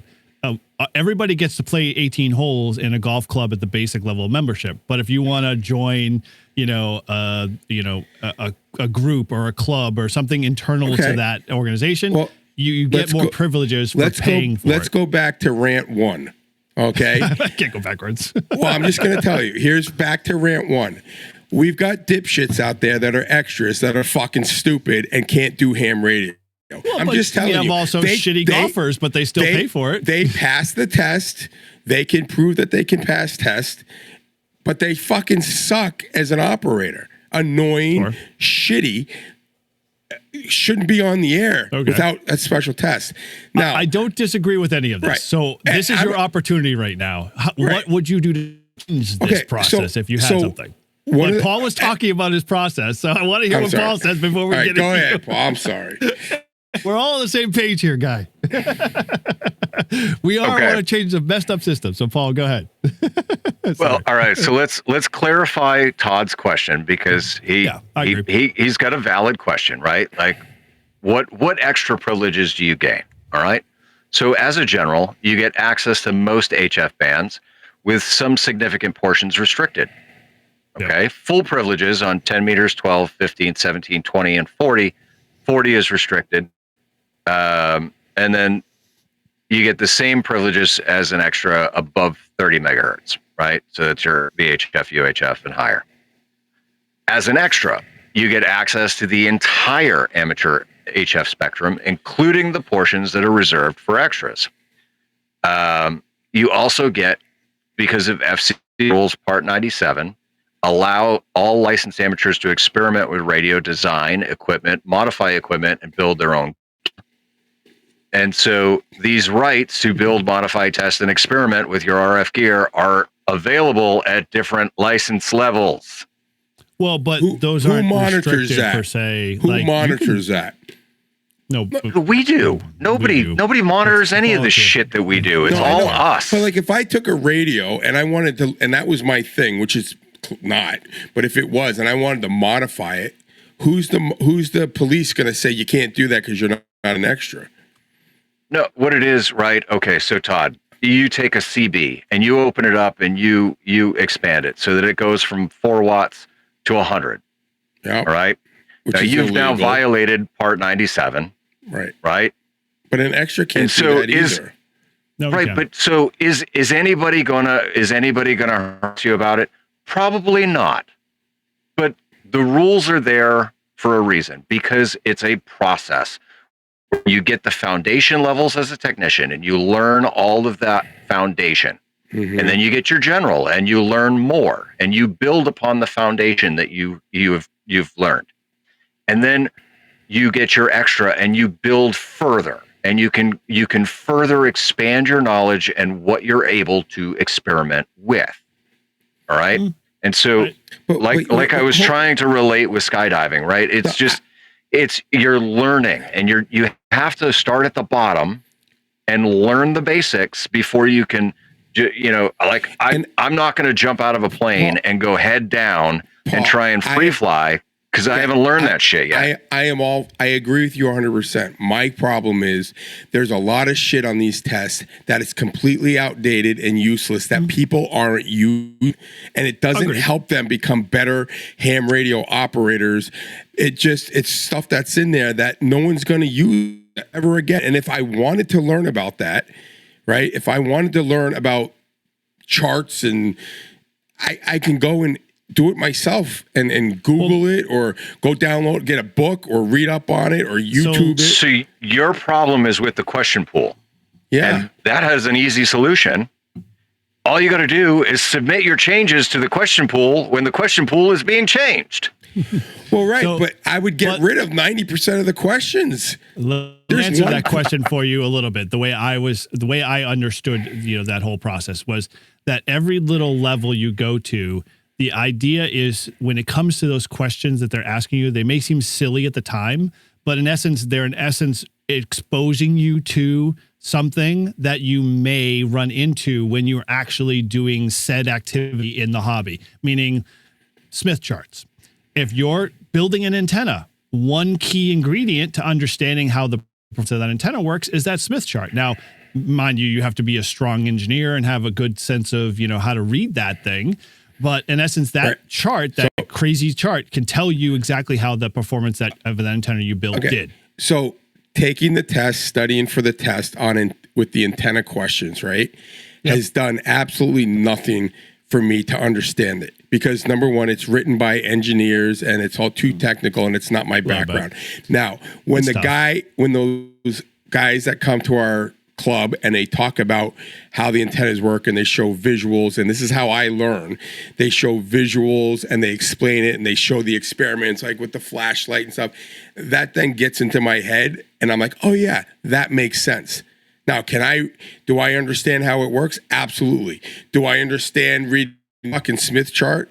Absolutely not. Could I probably take what I know and figure out how to get an antenna to work, or at least kind of work? Probably. And if I didn't know, I could ask, as you said, Paul, ChatGPT would probably give me all the answers in a simple term. The stuff that's on the test and the studying is it's like almost like learning another language, especially if you don't have a background in radio or engineering. Like I would challenge, any one of these engineer VE types to say, okay, here's this freaking huge book on juvenile law. Go for it. Study this. Here are your 3 tests. See how hard it is. Because when you get to the end stuff, it's not going to make sense because it doesn't make sense. Okay. So understood. And I don't think we all disagree with the fact that the exam pool that's available to us today does need a bit of an overhaul or a change to be able to adapt to where we are in some sense. But to get back to Paul, what one thing in your mind, would you want to, maybe it's a start to something that would expand or be able to grow upon that you'd like to see in that whole process for, licensing as a ham? So I think that the technician in general levels are great, and I think that the extras should be harder to get. Okay. Really? Todd's already proven that one. Listen, this is my feedback here, right? Yeah, but I think that because it is the highest license class that we can hold, and it gives us the most amount of privileges and the most amount of what we can play with, there should be maybe a little bit more scripting involved so that it's a little bit easier to understand. Or, well, what the fuck is a Smith chart? How does the Smith chart work? Why do I need it? Why do I want it? Why do I need to understand it? I agree with you on that. There's nothing in any of the study of what a Smith chart is on any of the tests. Just says, on this Smith chart, what does the outer band stand for? What are the outer rings? They're reactance arcs. And what does that mean? Right. And so, yes, so you can memorize 100%. You can memorize the question and the answer. I just think that to create better extra class ham radio operators, right? And it has nothing to do with your ability to operate, but there should be just some more schooling involved, where, you know, in order to be able to take the test, you have to show that, you know, you took a course in basic electrical engineering or something. You know what I mean?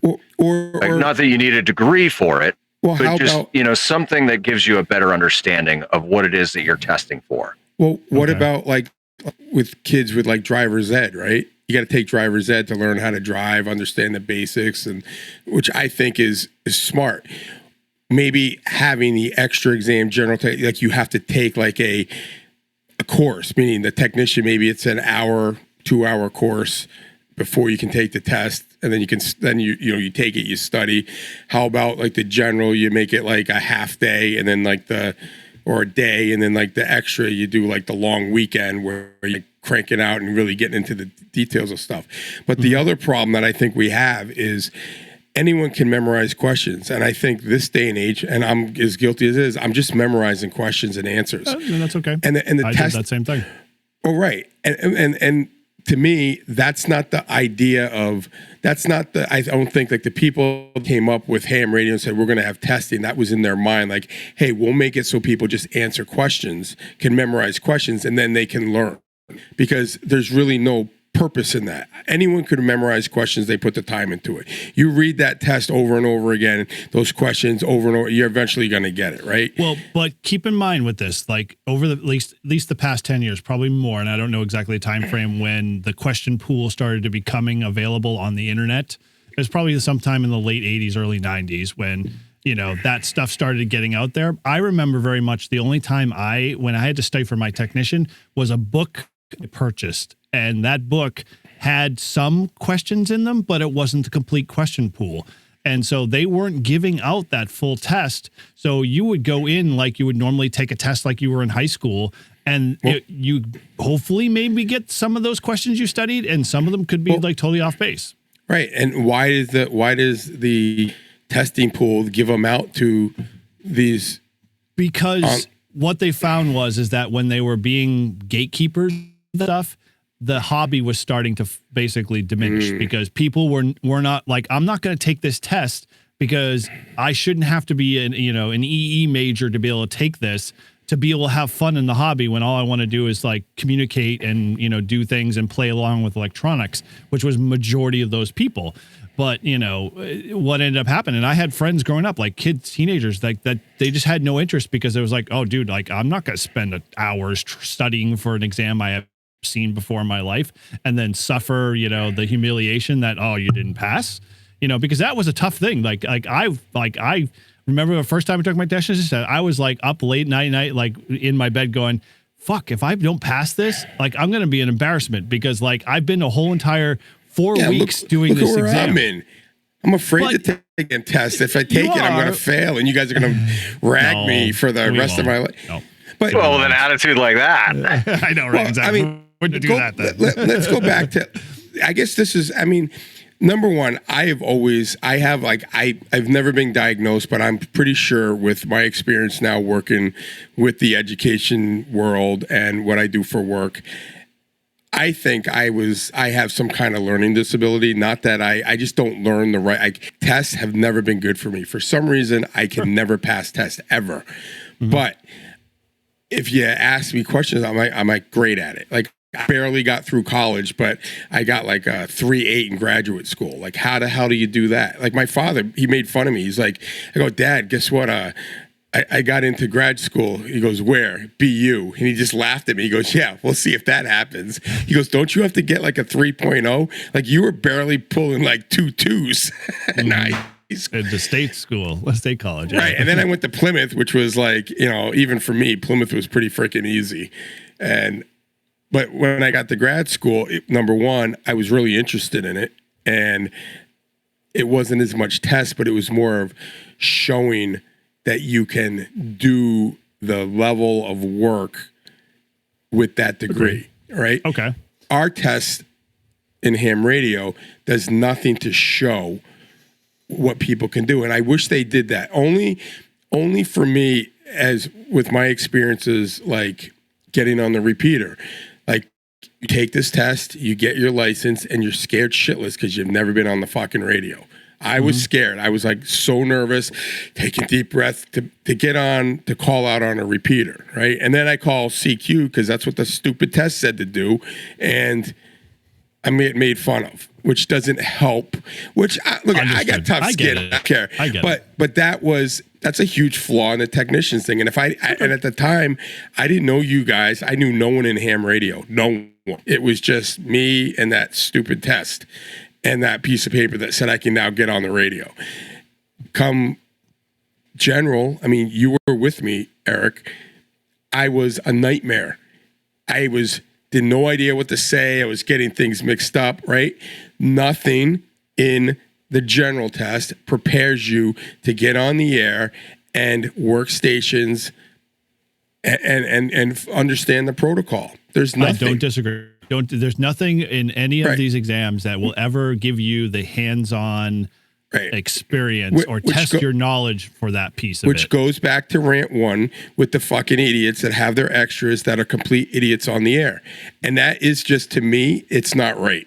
And that needs to be changed. And I really think... Okay, so let's look at it this way. Wait, hold on. Real quick, hold on. Just because I want to get back to his skydiving thing. If Paul's skydiving classes were only take this test and pass it and go jump out of an airplane, there'll be a lot more dead people. Exactly.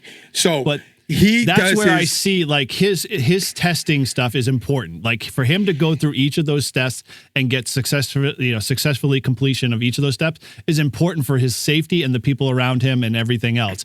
Ham radio, like when they take the test, like there are a lot of people that get their technician and then they go away and they never use it again. And it's not going to do any harm to me whatsoever because they just got an exam license that says they have the capabilities to use the radio. When I got to listen to fucking dipshit extras screwing everything up and ruining my ham radio fun, yeah, that's threatening to me. Well, yeah, okay, fine. That's a different topic. I will say that on my skydiving A license exam, there was the majority of the questions, I just needed to memorize the fucking answers to them. Yeah. I took practice tests, just like ham radio. I took practice tests so that I could drill into my brain. Okay, what's the visibility need to be above clouds? What's the visibility need to be under clouds? What's the distance got to be between clouds and other people? And I mean, there's a lot where it's just rules. Yeah. It's at what altitude are you required to have oxygen in the plane? Well, anything above 15,000. Why do I know that? Because I fucking memorized it. Yeah. Like, is that really relevant to me? Is that 100% pertinent to me? No. 90% of the time, I'm not going to that fucking altitude. Like, but I needed to know it for the fucking test. And so all I'm saying to you, Todd, is that there are times where you have to accept that the test is the entry barrier so that you can play with the things you want to play with. So, but that brings me to this point. Sometimes you just have to learn the fucking answers to the question. So is ham radio, like, it sounds like based off of this existing structure that's been built, it's obviously flawed, has some issues. The content's not always updated. It's not relevant per se to where we are today.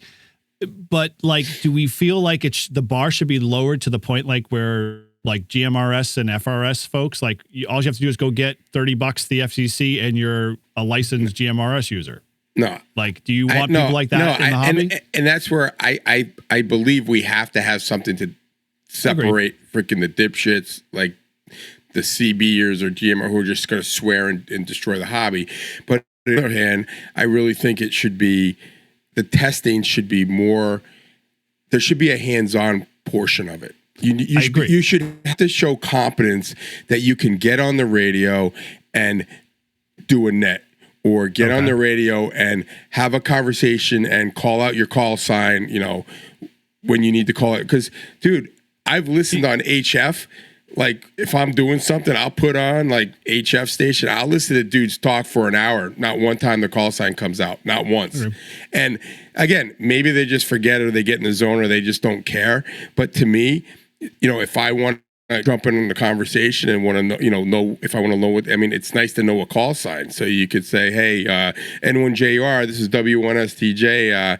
Just wanted to chime in on something. And then you would say that instead of just like calling out my call, W1STJ, because that's the way assholes do it. But now will at least acknowledge that they've been listening, they know who you are. But if you don't call out your call sign, and if you go on the extra bands and listen, those guys don't call out their call signs a lot. They don't. Yeah, I agree. I'm not. That's Well, I'm just saying. It's like, so do they have that special privilege that they don't have to do it anymore because they're extras? No. So yes, there is a limit that we have to abide by, a law, like Paul said. He has a skydiving rules and laws that he has to follow in order to be safe around the people he is and not be a dipshit. So people are like, don't jump with Paul because he's a frick. And he wears weird presidential masks when he jumps out of the plane and says we're gonna go rob a bank after we land. Whatever be the case. Sorry, a bad. It's a great movie. Parallel there, but so here's an interesting, like, okay, so we don't feel like we have to lower the bar to just like throw your money at it and get it registered. There is some level of testing. One of the things I was thinking of that I think is vitally missing, and maybe you guys would agree to this, is like I think. We think that the number of levels of, say, licenses is too much. Should we be down to 2? No, I mean, if anything, I'd bring it up to 4. You go back to 4? Wow, why? Yeah. Like, what do you think you gain if you if we brought back advanced, say, like that middle one before extra? Well, so all right, to Todd's point as well, right? Maybe make it so that in order to get your extra, you also have to pass an operating test, right? Okay. So in addition to knowing, the questions to the answers, you also have to be tested on your proficiency with using the radio. Okay, so. Here, this is where this falls short for me when you say something like that, because if we look at the overall large swath of ham radio operators, especially new, those that get them for different reasons, whatever be the case, when they get their technician, may never get on the air or may use it per se for a purpose of making communications with a family or whatever, like just for that specific focus. I think technician is different. Well, but no, so where I'm trying to get at is like, I feel, and I'm going to kind of amplify what you guys have been saying, is like there is a huge gap where no one is physically being taught the functional stuff, the hands-on, how to use radios, how to communicate, how to do all of those components. I think if we were to change this and toss it on its ear, I think the technician test should be boiled down to less technical, but more with the purposes that it's leading them towards the next component of their technician license, which is club members. And we have a boatload of clubs out there that as every technician comes in for 6 months, you get paired up with a mentor. And that mentor's job is to do exactly that. Teach you how to get on the air, teach you how to use your radio, talk and answer questions. So you become less concerned and, afraid to do things like call CQ or make those mistakes or whatever, because you have someone for that 6 months who just says, hey, I've talked with this person, I've helped them through, I've signed off on it. And that's really all it should be. It shouldn't be anything complex than that person's helped them out. Because I think one thing that we lose out in this hobby that I constantly hear all the time, and it pisses me off, is that we have all these older people in the club that have all of this great electronics knowledge, all of this hands-on stuff, because that's what they did, because they built their own radios and they did all of that stuff when, we're just all appliance operators. That's all going to get lost when they're on. And we're not going to, what are we going to pass on to them? How to, press buttons on a radio? My, niece who's 11 years old can do that, with her iPad, no So it's like, what are we doing in that whole process? And I think that's where something should be, vitally instituted for that. It's like new technicians should have a mentor along the way. And it doesn't have to be a pressing concern, but for 6 months, they should be like, hey, we're going to help you on board. We're going to help you become part of the ham radio community.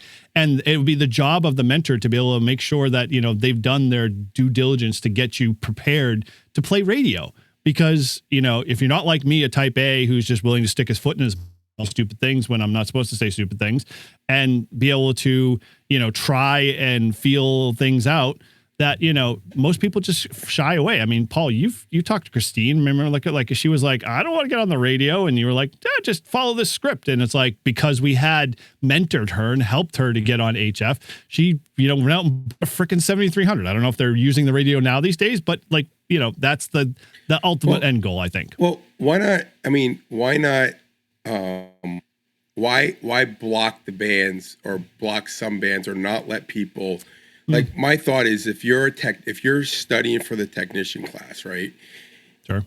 You get like, I don't know, some kind of weird call sign or something, but you should be allowed to maybe get on nets just to try it, just to get on the radio, get used to it. And when you get on, whatever your thing is, that people would know that you're not licensed as a technician, but you're learning, you're studying the test, and then at least you get some of that experience, right? Mm-hmm. Same thing with general.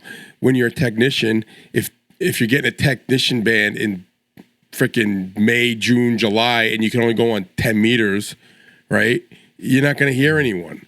So why not give them parts of 20 meters or even 40 meters to be able to say, W1STJ SG, meaning studying for general, and right, and sweet young guy, and be able to get on and at least practice, learn, and then the hams that are generals or extras that are used to being on there are able to give feedback, help, suggestions, instead of me getting on for the scared shitless because I knew no one to get on the thing and then make an ass of myself because the fucking test told me to call CQ when you don't do that on repeaters, which is really bugs me because I'm like, the fucking test told me to say that. Right? But that's what I mean. But that would be, I think, a better way because then it's giving people some of the experience and then it's going to even encourage them more to kind of want to grow and get on to get the more of the bands. But blocking them off the bands that work to me is asinine.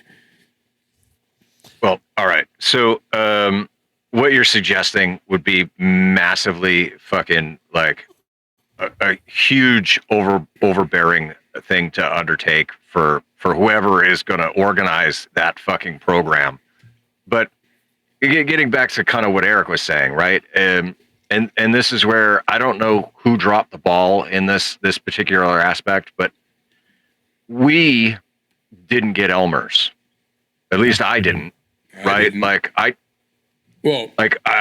And I reached out. Elmer. But yeah, absolutely, because I had an Elmer in my life. But anyway, yeah, go on. Yeah, but so I mean that's a little different. But like when I got my technician, I tested in Concord, and so I had exposure to the club up in Concord. They had all my information. Did anybody ever reach out to me and say, "Hey, we want to help you and make sure that you understand what the fuck you're doing"? No. Yep. Nope. And then I got on. I started getting on repeaters, and I made the same mistake that Todd made, right? Where like. Yeah, I called CQ because I was looking to fucking talk to somebody, and that's what you do. Like, I don't care that somebody was upset because I called CQ on the repeater and they think that that's something you shouldn't do. No, that is what you should do when you are looking to make contact with someone. And I'm looking to make contact with someone. So I wasn't doing anything wrong. So anybody that wants to tell a technician that they shouldn't call CQ on a repeater, they're the ones that's fucking wrong, okay? Because it is perfectly acceptable to call CQ whenever you're looking to make a fucking contact, regardless of what mode you're trying to do that on. I could use my fucking Ham Shack hotline, get into the East Coast Reflector and go, hey, CQ, this is N10E. I'm looking to make contact with somebody who's out there that wants to talk to me right now. And if somebody wants to get upset about it, they can fuck right off. because I'm doing the right thing and I'm looking for somebody to talk to. Okay. Now, somewhere along the lines, we dropped the ball. The generation above dropped the ball, and they're not fucking Elmering. They're not taking people and saying, yes, we are going to invest in you because we want you to be a good operator. And so now we've been trying to do that, but like we've got no basis to Elmer on, right? Because we didn't have that. Right. So I think that the biggest thing that is missing in the whole VE process is that VEs from the session should be like assigned to people. And that's just part of the process. That's a good idea. Well, so I would expound on that a little bit. I'd say the VE's job, because they already do a good chunk of it in getting people in, it definitely should be a handoff more than they should be the responsible ones to getting. They should be like, hey, I know where the clubs are. I know the people. The club's job should be where that should step in, because that's kind of what I think with like our club. It's like when you hand off those technicians, I spend time reaching out to them and keep reaching out to them to let them know, hey, we're just out here. If you have questions, or you want to come join us, or this is the latest thing going on, just to kind of let them know that we're there and not be a pain. But yeah, that I think is where clubs have fallen short. They've gotten so, isolated in islands that once a new technician comes in, they're just as scared to be on the radio, but they're just more scared to get into a club. That's even worse. So let me ask you this. We have to get permission to use N1QC, right? For what? For any. Yeah, if you're going to use the club call, you got to get permission from the club trustee. Right. Yeah, that's correct. Right. So what I think, this is that maybe clubs could get into is like, let's say I was a technician. I'm studying for my general, but I've never been, it wasn't field day, and I haven't, POTA had just got started when I came in. Like, it wasn't like a huge thing. If I didn't know Eric, I wouldn't even probably know what POTA, well, I probably would have, because by now, yeah. Eventually, but Eric introduced me to POTA, told me what it was about, and then I got my general and did POTA, right? Wouldn't it be cool to be able to take like a technician and go to a park, me and a technician, and teach them hands-on work using the club call sign, not my call sign, using the club call sign, and teach them how to do operations in live real time. And then if they get... But you can do that with your own call sign. Yeah, you don't need the club call sign. Yeah, I understand. But I think being a club call sign gives them more... I don't know. It'd be clout. Like, nobody gives a shit whether it's a club call or whether it's a personal call. Like, you're the control operator, and so you can 100% take any technician and say, hey, let me show you. Come sit down with me. Let's go to a park. Let's do this. 100%. And we need to do that more. Well, right. And that's what I'm saying. But why don't clubs do that? Why don't clubs get people in, say, hey, these are all right. So here's an example. And I'm going to go back to my flying club, and you guys can, because I haven't talked about it, but in the flying club, we have people that are instructors, right? That volunteer to be instructors and show that they know how to freaking fly the model airplanes and can get out of a crash. And, and again, the first time you instruct, you're as nervous as you're doing on your first solo flight, because you're like, oh shit, like if it goes wrong, it's all on me. But then it just becomes natural to you, and you just can do it. And once you learn how to do it, it's like you don't forget how to do it. It's kind of like riding a bike. I haven't ridden a bike in fucking 5 years, but I know I can get on a bike and pedal away, right? Same thing with ham radio. So if we had clubs that had, okay, these are 5 members of the club that would love to, could take you out. We don't have to do POTA. We can come to my house. We could set up at the, in the field, whatever, and you can start doing ham radio, but have someone there. That would be a benefit. And it would have been a benefit for me not knowing one person in ham radio when I got my technician. I didn't know who to ask. Hold on a second. Let me jump in there for a second. And when I was growing up, and even in my early 2021, there was always a thing in the mentors world that, so POTA wasn't ever a thing when I got my technician. It was you had to have a shack, and you had the shack and the tower and all the wire antennas, and you had everything there. And so you always brought that new ham to your shack, or you always invited them over to your shack. It's not like that for us now. I mean, we are all like a portable world. We don't have time to establish this elite shack for people to come over and revel in all that its glory so we can show them more about the world of ham radio. I think, like you said, Todd, POTA is the place. I think we're behind the 8 ball a little bit in terms of the ham radio community to help use that as a lever to get more people interested in the hobby. And I think it's a charge to all of us POTA guys out there who activate. Why aren't you grabbing a new technician that you've just bumped into at a ham fest or whatever and encouraging them to come out and be serious about it? Like, give them your digits, tell them that, hey, and hound them to get them interested to come out and do POTA if they've never done POTA. It's as much as our responsibility to be a mentor in that area for that purpose, to keep them furthering in the hobby, to learn more, to get back to all of that stuff that we were saying that furthers them to want to get to their general. I mean, like, Todd, Field Day was the place. And growing up, Field Day was the place that you got on the HF bands and you learned how to play radio and you got like a chance to talk to someone halfway around the world. I mean, you talked to Pennsylvania, but it was still the same thing, But listen, that's 24 hours out of 365 days. But that used to be the way it was. So like the older guys that we have in our clubs these days don't know anything more except that's when you do it. And in the other 364 days of the year, just meet them for coffee and talk about, your doctor's visits and everything else. Don't mention more radio. Don't talk about that stuff. Wait till Field Day rolls around because that's the excitement. My hemorrhoids are flaring. So, I mean, that is like, so let's kind of back up the train to the testing piece because we could talk about the whole lack of, mentorship, which is, I think, a great topic to talk about sometime in the future. So in the testing stuff, like, what piece, do we, Paul mentioned, obviously we should add more one level. I don't know how important that might be. It might actually, I know folks that never got past advanced because they figured that they weren't getting anything more benefit by going to extra, but so they stayed advanced. And so I don't know if adding more levels, but I think one of those things that might be beneficial, at least in my mind, the way I viewed it, is we should have really 2 levels. And let me hear me out on this one. This is why I say the bands we're already limited to what we have. And we right now, as a community of ham radio operators, don't use all of them to our avail. One of the things that I think that we probably could and continue to invest in is if we only had 2 license classes where, there was the extra level, or I know RSGB has 2 level classes. They have the foundation and then they have another one above that. The one above that gives them more power and gives them a little bit more frequency space.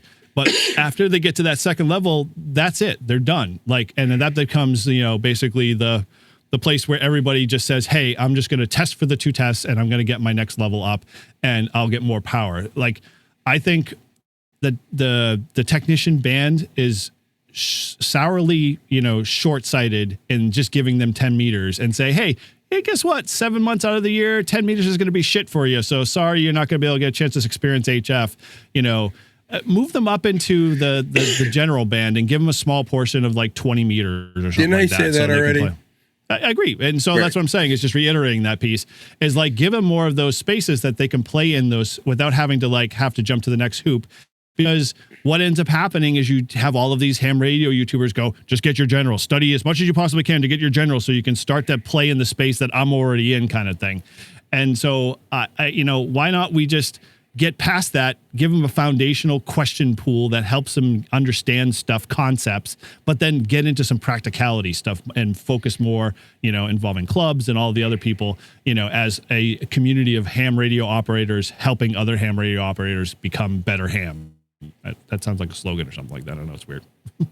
Yeah. I mean, don't get me wrong. I think, the tests I think are important, and I think that it should get harder and harder because, again, you don't want every Tom, Dick, and Jane to be able to pay a fee and then just be able to get on because it would destroy the thing. Low bars. But what I'm saying is my experience is the technician class for me was actually really hard because I knew nothing. I mean, when I tell you, I mean, I knew green was ground and that was it. You know, I'd never had any schooling. I mean, so reading all this stuff from the first time, I mean, it took me forever to freaking figure it out. Because at the time, I don't believe you could look up. You had to Google the answers. It wasn't part of the app like it is now. So it was just hard to understand and learn. I think it's important to learn and take tests, but I also think that some of the questions on there are so obsolete. Like, I mean, the guy, when I was studying for my extra, I forget what the guy's name is, but I got the audio book. And he goes into, and I even forget what section is. And this guy is like, he's written books on how to teach people all the answers to the test, but it wasn't like, oh, the question here is C, and let's move on. I mean, he goes into like a whole chapter of why. And there were a bunch of questions. He says, this question, no idea why it's on this dumb exam. You will never use this unless you're getting your PhD in physics, engineering, nuclear, blah, blah, blah. And he goes, completely useless. Waste of our time. So I'm just going to tell you this is the answer. Now, yeah, that tends to be the problem. Now, if that is a question like that on the thing, where a guy that is like a PhD in ham radio, right? Like this guy knows his shit inside and out, knows every aspect that has written many books. Why is that test? Why is that question on the test? And why is it on for over and over and over again? So you're telling me that the people that change the test or whatever don't look at that question or the questions and say, this 2025 is obsolete. Yes, it's part of ham radio. It was more important back in the day. But you're asking me questions about fucking crystals in radios. Fucking waste of my time. You don't need them anymore. They're not used anymore. Paul can answer the VE stuff. He's got. I mean, but that's what I'm saying is like I would rather have more questions that pertain to ham radio in the current century than not questions that pertained 50 years ago, 30 years ago, 20 years ago, because that doesn't help me in ham radio. You know, it's great to understand the six and stuff and get it, but to go into such details on things that no one uses, unless your thing in ham radio is I'm going to go get antique radios and crystals and make them work, and this is how you need to know how to work it. If that's something I want to learn to do, I shouldn't need a license to do that. I should be able to just do that, and if I don't know the answer, I'll learn it because I'll have to study it and find the answer. Well, but let me answer that real quick for you. The reason why it's in place is because from an FCC standpoint, they want to be able to have something to go back on when you start to build transmitters, because you're allowed to, as a ham radio operator, build your own transmitter and run it at a full legal limit and build it however the way you damn well please, because your license gives you the response, the capabilities to do that, and the FCC doesn't care. But the FCC is going to care is if you build a spurious emissions transmitter and it's bleeding all over the bands, and you're screwing over broadcast and everybody else like that. Yeah, now they have a leg to stand on. That's really all that's in place for that, for the understanding of that. But no, I get it, but there's that question, right? It's not the question on how to operate on any of the tests. There's not. I think we should let's back up the train here. Like, yeah, the problem really is for me is that the exam pool is out there. People have said, screw this. I don't want to have to read a book. I don't want to have to go to a class. I'm just going to study the questions and get what I need to get out of it.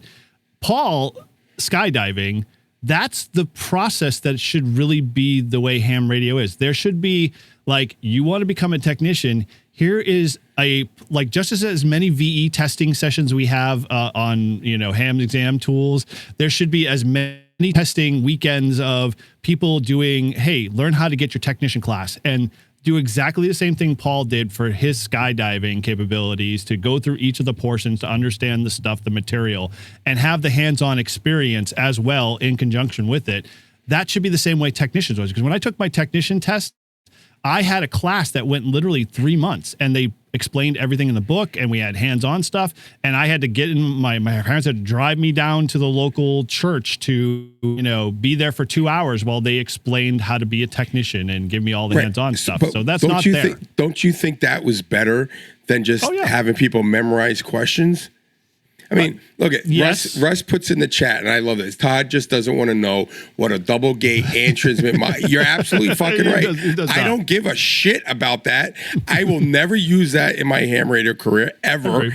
And to me, that kind of question is if I need to know that, if that's what I get into, then I'm going to really teach myself how to do that. I shouldn't have to know that to become an extra to operate on the extra bands, because honestly, I wasn't even going to do the extra test because I saw no parts of it, because POTA is rarely on the extra bands, and the only thing that's about the extra bands that I've seen is that when the bands are packed in the general section, you can get a little quieter and maybe get a free frequency, but that most extras like Tim, our old KC1QDK, I don't know what I forget what his new call sign is. White man, one horse. Yeah, white man, one horse. W. That's a good way to remember. I can't remember the letters, but I can remember that. So white man, one horse, he's been an extra I think maybe he has, but he goes, I haven't even gone on the extra bands yet. He has. He's been in a few of them. Yeah.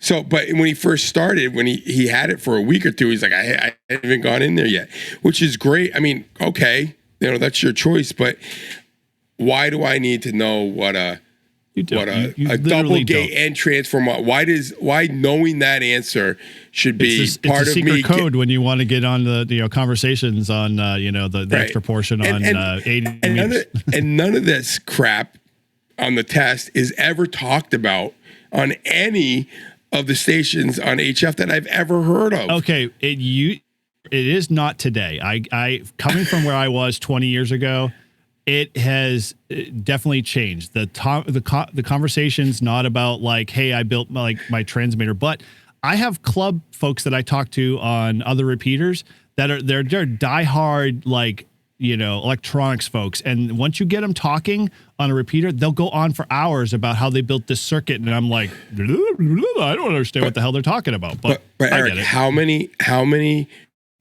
Forget the guys that have been extras for freaking 50 years. What about the new people, the younger generation? Do you really think that you're going to get a kid who's 16, 17 years old who's going to see that question and be like, what the I would never say don't put it past you, because there are a lot of kids. I'm not saying you wouldn't get any, but I'd say 90% of them are like, what the hell do I need to know this for? Paul, you got something you want to say? I'm going to give you an example of where I would be not the case. That question. So, the double gate. Listen, I think that the exam process is fine, right? There has to be a barrier to entry for each level. I don't disagree. Sure. Okay. I've been thinking about it as this conversation has gone on, and maybe instead of having a fourth level, instead we add 2 additional tests, right? So the technician test is the technician test, but then in order to get your general, you have to pass a practical and the exam, and then to get the extra, you have to pass a practical and the exam, and then I also wanted to put this out there, Todd. How many people do you think? Let's go under 60, right? 60 and under. Take enough time out of their day to take note of questions that they don't think should be on the exam pool anymore, and actually email the people that run the question pools and say, hey, listen, I think that this question is irrelevant in today's day and age and should be removed. Probably. I would 1%, venture to guess less than 1%. Right. Right. But as VEs shouldn't. Whose fault is it then that the question remains the same because the same fucking grumpy old fucks keep working on it every time it needs to be renewed? Right. It's on the younger fucking people that are so self-centered they can't take the time out of their fucking day to email and say, hey, listen, I'm studying for my extra, and this question, this question, this question, and this question are fucking irrelevant and should be removed. Okay. So it's not all on people that are running the show. It's on the giant pool of ham radio operators that are lazy fucks and won't take the time out of their day to say, hey, listen, this shit is outdated and it just needs to be fucking updated. Okay, but here's the problem. The guys that are 60 whatever year, whatever you're saying, they're not looking at the exam questions. They're not looking, and they're not going. Are you not looking at the question pool? Have you been looking at the question pool for the last couple of years? Well, no, you've got questions that you think are fucking irrelevant, right? Trust me, I just put the email in the fucking private chat for you, and I put it in the fucking regular chat. Don't worry. Feel free to take note of all those questions and email them, and then you will be one step further to helping get those questions out of the fucking question pool. Right. Can you? It's one thing to bitch about it, but you got to actually do something. But if you want change, you have to do something. But let me ask you this, Paul. And honestly, let me ask you this. The people who are running the thing, are they that fucking naive to know that some of these questions are obsolete? Or do they just keep it in there because it's been in there? No. Wait, so hold on. To Paul's point, there is a crew that does this question pool. They do it every 5 years. So every 5 years, they go through a cycle. So I guarantee they are, they did definitely push out some for the extra class when they released that one. And the general pool has changed a bit. I bet you if you go back to the general pool now, you probably find questions that you might have remembered that aren't even in there any longer, that aren't relevant, like RIDI and similar, other things like PSK 31 or along those lines. Pactor, all of those weird old modes. It's still on the fucking extra exam. They're still relevant modes. It's just people don't use it as frequently. Right. And that's where, if people aren't speaking up and saying something, right, then things aren't going to change. So let me ask you that when you do the studying on the app, I don't know, Paul, if you've looked at the app or whatever, but in the app it gives you, it says this question, it says question 3, whatever. It's got that code, each section, and then it has how many questions there are. Is that the master list of questions? Like when you show me a thing. So if I go in there and say question, B3 number 30, say is what it is, they're gonna be able to look up that question. It's the same anywhere. So yes. So what I'm going to do as I'm studying this test, if there is a question on there that I think has absolutely nothing to do, I'm going to write it down. And when I get I will say, I just got my extra. These are the questions I think should be changed or removed from the thing. And some of them I'll say why, and other ones I'll just say because you don't even have to wait for your extra, dude. Just email them because Paul put the email address in there, and just send it off to them as you run into them. Because here's the catch: is that everybody who's studying for their next level isn't thinking hey, how can I improve this process? They're thinking I want to get my next level and move on. I know you've been studying a long time. But this is what I think. I mean, I know it's all volunteer look at, for me, baseball for the last fucking years has been all volunteer, right? I don't get paid a dime. And I'm still on the baseball, so trying to make it better, working, communicating with people, and doing it. Why aren't the guys that are coming up with the quote, why aren't they talking to people in their clubs who might have just gotten their exam? Not everybody is as outgoing as you and I and I know, but that's a problem. That is a problem. Then, if you're going to be in charge of a question pool, you should be jumping out there. And, no, he's already gone to 2 more. and meeting and getting feedback. And I agree with Paul. We should be doing the same thing. But it's also, if you're going to take on that role as I'm going to do the question pool, I'm volunteering for this, you should have to do it, and you should take it a step before and make it your responsibility as ours, but make it their responsibility to go out and ask, say, hey, even, I get fucking people calling me after every little thing I do these days. Why aren't there like, oh, they must have a list. Send out an email to your email address, right? Send out a text message. Hey, saw you just passed your congratulations. Wanted to know some feedback. Do you have time to talk or whatever, right? Or could you send us something? You never get any of that, right? It's just kind of like you come down on me like it's my job. Well, I'm not the one creating the test. They're creating the test. They should be doing just as much as I'm doing, if not more, and doing calling and reaching out. Hey, how a satisfactory survey? Hey, what'd you think of the extra exam? Well, it was really tough. You can't fire all the volunteers, my friend, no matter how much you really want to.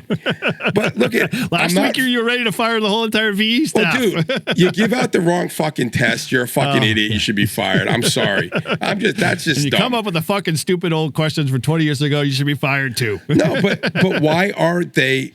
I mean, look at in this day and age, technology is things are so easy to get done. Like it doesn't. You can get things out there. And no. Yes and no. Technology makes things freaking easier for sure. The challenge that you run into is the fact that depending on your audience that you work with, whether or not they're technically savvy or they're technically adverse. If they're technically adverse, it's hard to do anything. But in the ham radio world, everyone has their own thing, right? Like Eric, you do computers, right? I don't, if I want to know about microwave shit and microwave radio, I'm not coming to you. I'm going to Tom, right? I'm sorry. I'm sad. I know a lot about microwave. I know about microwave. I invented microwave. Microwave's the best. Yeah. But you know what I mean? Up in it. Like you go to the people that have the expertise, and that's their thing. They don't know what the fuck they're doing. Yeah. But do you disagree with me on that? I don't disagree. But that's the other problem is like we have a lot of experts in our club and in our midst and in clubs in general. The problem is a lot of them don't know how to be able to plug in and do something to be effective in the hobby. A lot of them are, in places like we have a group of folks that are younger than us. We're a little older, but okay. So maybe Paul's like a little bit younger than us. I mean, he's kind of in that genre that I talk about, and I'm not going to get into this too deep, but there's a group of hams that everyone else says, oh, you're going to get to the youth. You got to bring the youth in the hobby. Yeah, you do. But by the time you bring the youth in the hobby, you're not going to help the hobby because they're going to reach their 20s and 30s, get married, have a professional career. And then maybe when they hit their 40s, they're going to be like, hey, I want to get into ham radio again because I remember was a kid.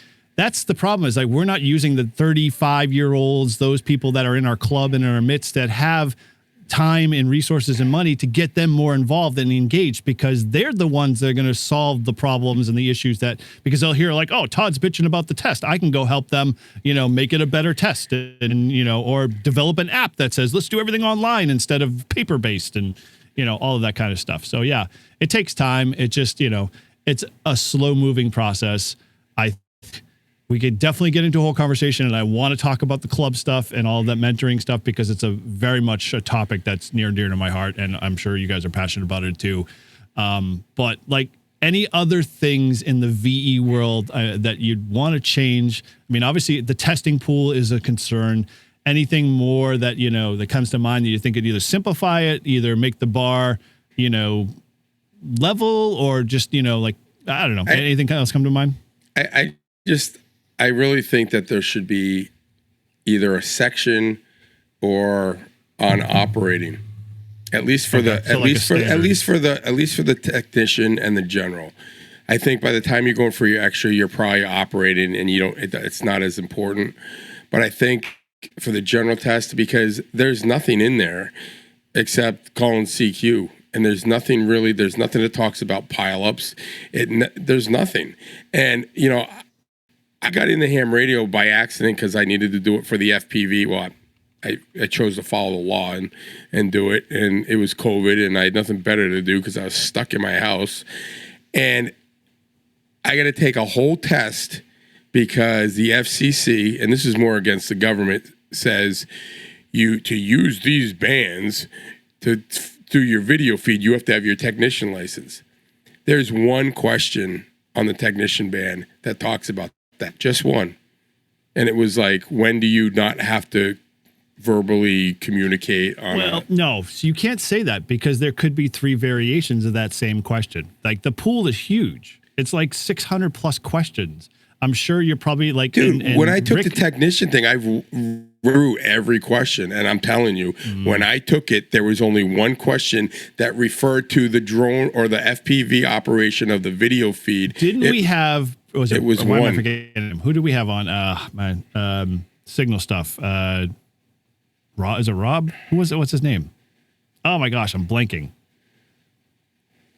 We're all blanking at this Richard. point. Richard, thank you. Yep. Yes, and Ben. And yes. both of those guys had said to us that there's no way you'll see every question in the question pool for whatever level you're at, because you would literally have to, like, the statistics that he came up with are out of like whack, that like we were like, yeah, you'll never see that question more than one time in your whole entire pool, maybe twice if you're lucky. There are 650 questions in the extra question pool. Right. I know we have 650. Right. And how many times have we seen the photovoltaic question already? Well, because look, at the reason you see that is if you get the way the test on the app is, right, is it keeps going back to it, so then you remember it, and then if it'll go a couple more, send it back to you focusing to keep trying to get you to memory. It's not just random. And you still can't remember what a photovoltaic cell does. I got it now. It's a fucking solar panel. Solar panel. Don't worry, I'll never get that. I'll never get that one wrong again. And I'll be honest with you. Listen, you heard it I here. know you, but there's been times when I've been studying and we've done a question on here and I've gotten it wrong and you've made some fucking stupid comment or made fun of me or something, and I freaking remember it. And I'm like, oh yeah, that's when Paul was being a dick. We're here for Boom, you. got that one right. We're here for you. See, I'm helping. You are. You really are. So it does help. But I just think, like, my experience in ham radio, being someone that knew nothing about ham radio, taking these tests, the technician test, I wish it had more on getting on the air, because that's what technicians are there to do. They're there to get their first taste of ham radio.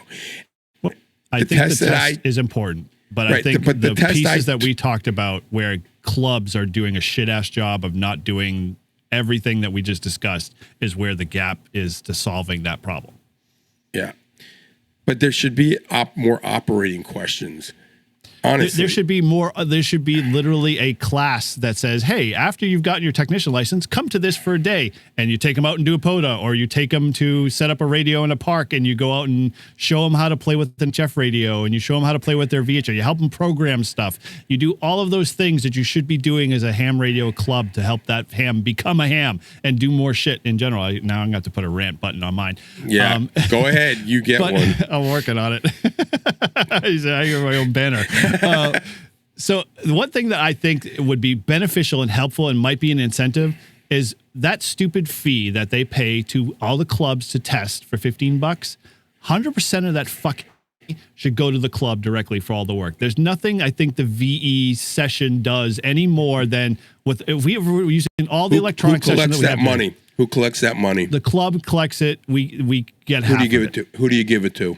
It goes to Ryan right now, but yeah. So no. Oh, the fee, part of it goes to the VEC, which is run by ARRL. But it depends.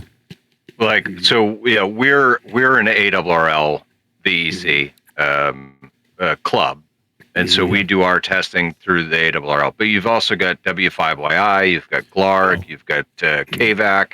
Like, there's a whole bunch of VECs. Mm-hmm. You know, like we're only ARRL because that's what our club chose to be. But is the fee still the same? It varies. So like because I think which is, I think they're $10 instead of 15. What does the ARRL get from the fee? Like, why? What do they do to have to earn that fee? They process all the paperwork to the FCC. All right.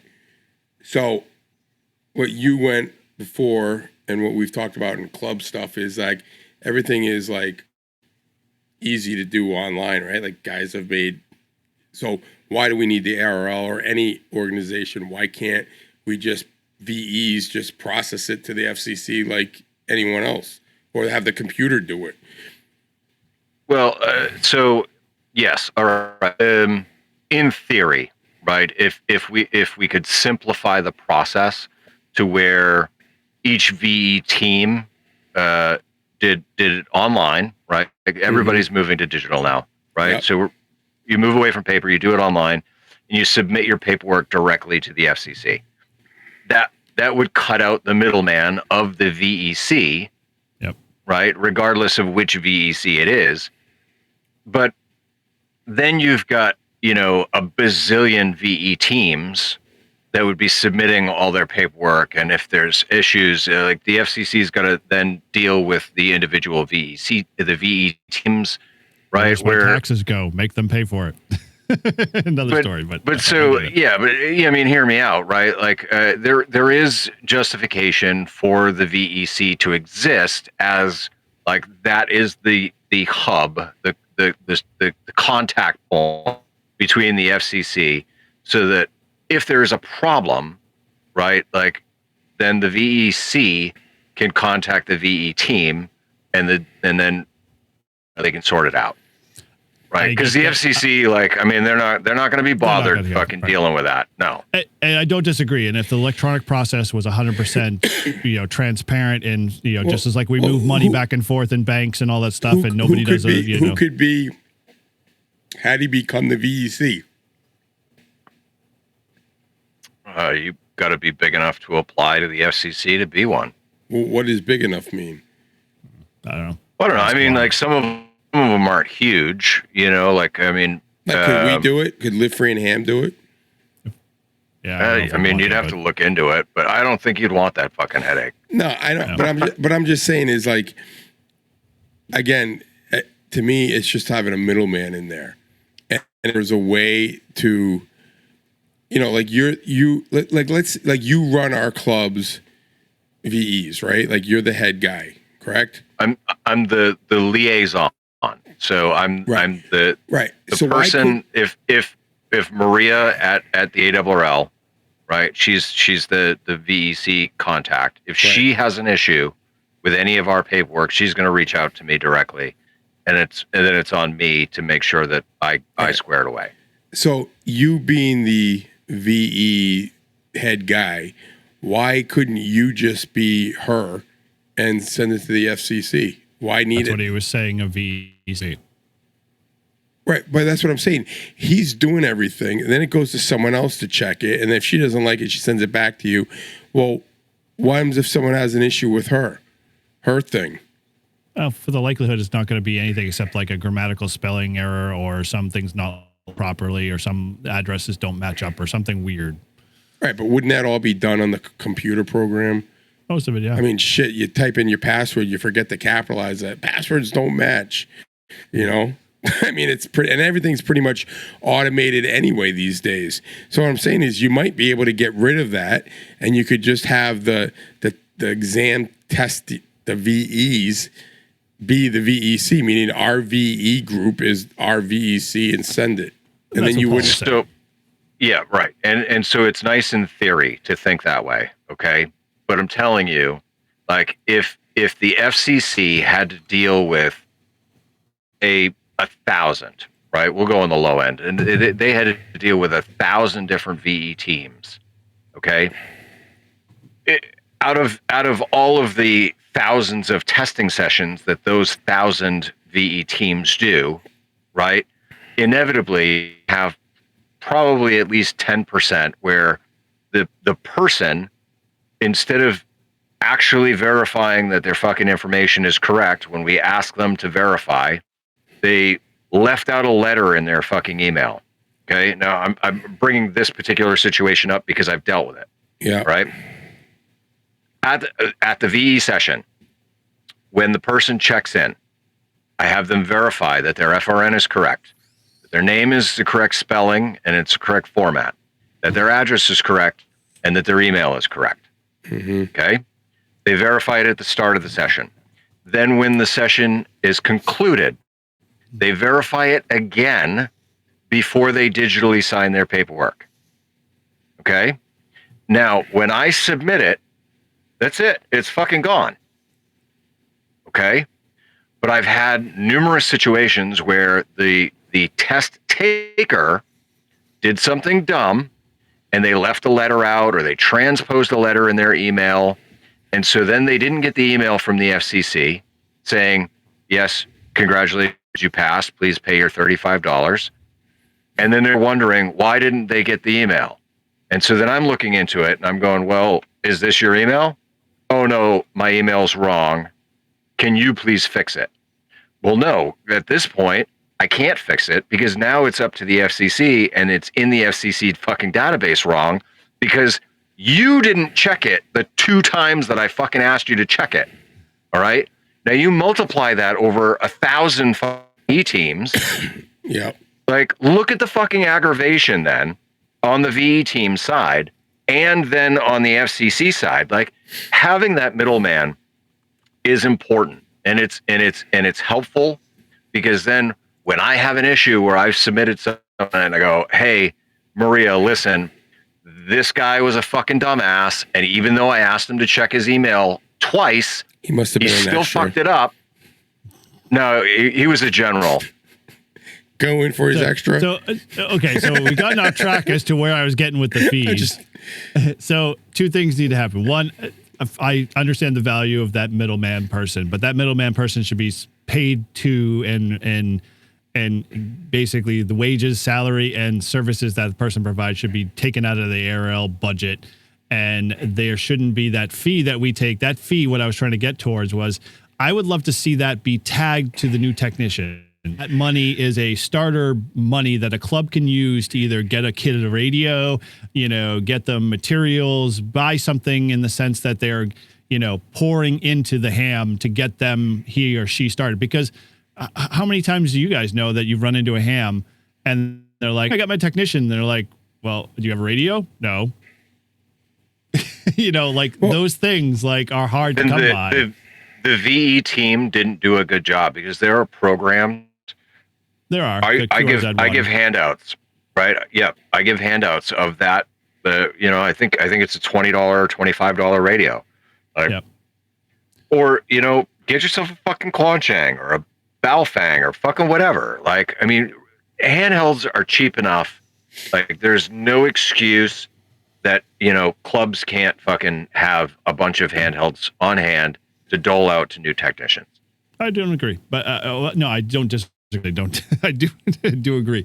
Well, all being said, I think that fee itself would be better used to be able to pour something into the actual technician instead of just be having one more, because that's, it can be a stickler for some clubs, not to say that ours would be the case, but would be hey, I don't want to buy 5 more. We all of a sudden got 8 new technicians. I don't want to have to spend $160 on buying 8 Quanchangs for, these 8 new technicians, another story, another time. But, being able to say, hey, now you have because ARL dangles that stupid carrot incentive, hey, you're going to renew your ARL membership. Well, we'll give your club $5 back if they renew, and they send in their check and blah, blah. It's so many steps to get that $5. It's dude, just give me $5, right? And put it in the coffers. But going back to what Paul said, having that middleman, right? Now, let's say we didn't have that middleman, and some dude said, "Dude, I didn't get the email," and you're like, "Well, what's your email?" And you look and you say, "Oh, well, I asked you fucking 5 times and you didn't do it right. So, too bad. Now your job now is it's out of my hands. It's with the FCC. Good luck, sir." And if you have to wait fucking 20 hours or 20 years for the government to get their shit, that was on him because he didn't follow directions. Again, why you have to do it anyway? You're just giving it to another person who then is giving it to the FCC. So you don't need them, at least in my theory. And again, I don't do this, so you know more than I do, and I would trust what you said. But wouldn't it have been nice for you to say to the guy, hey, sir, I asked you 5 times to verify your email. You told me this was your email. This is what we had. You gave me the wrong email. It's now at the FCC. It's out of my control. For you to fix this, you need to contact the FCC at this email and talk to them. Why do you need someone from the ARL to do that? And you're not going to have 1,000 people.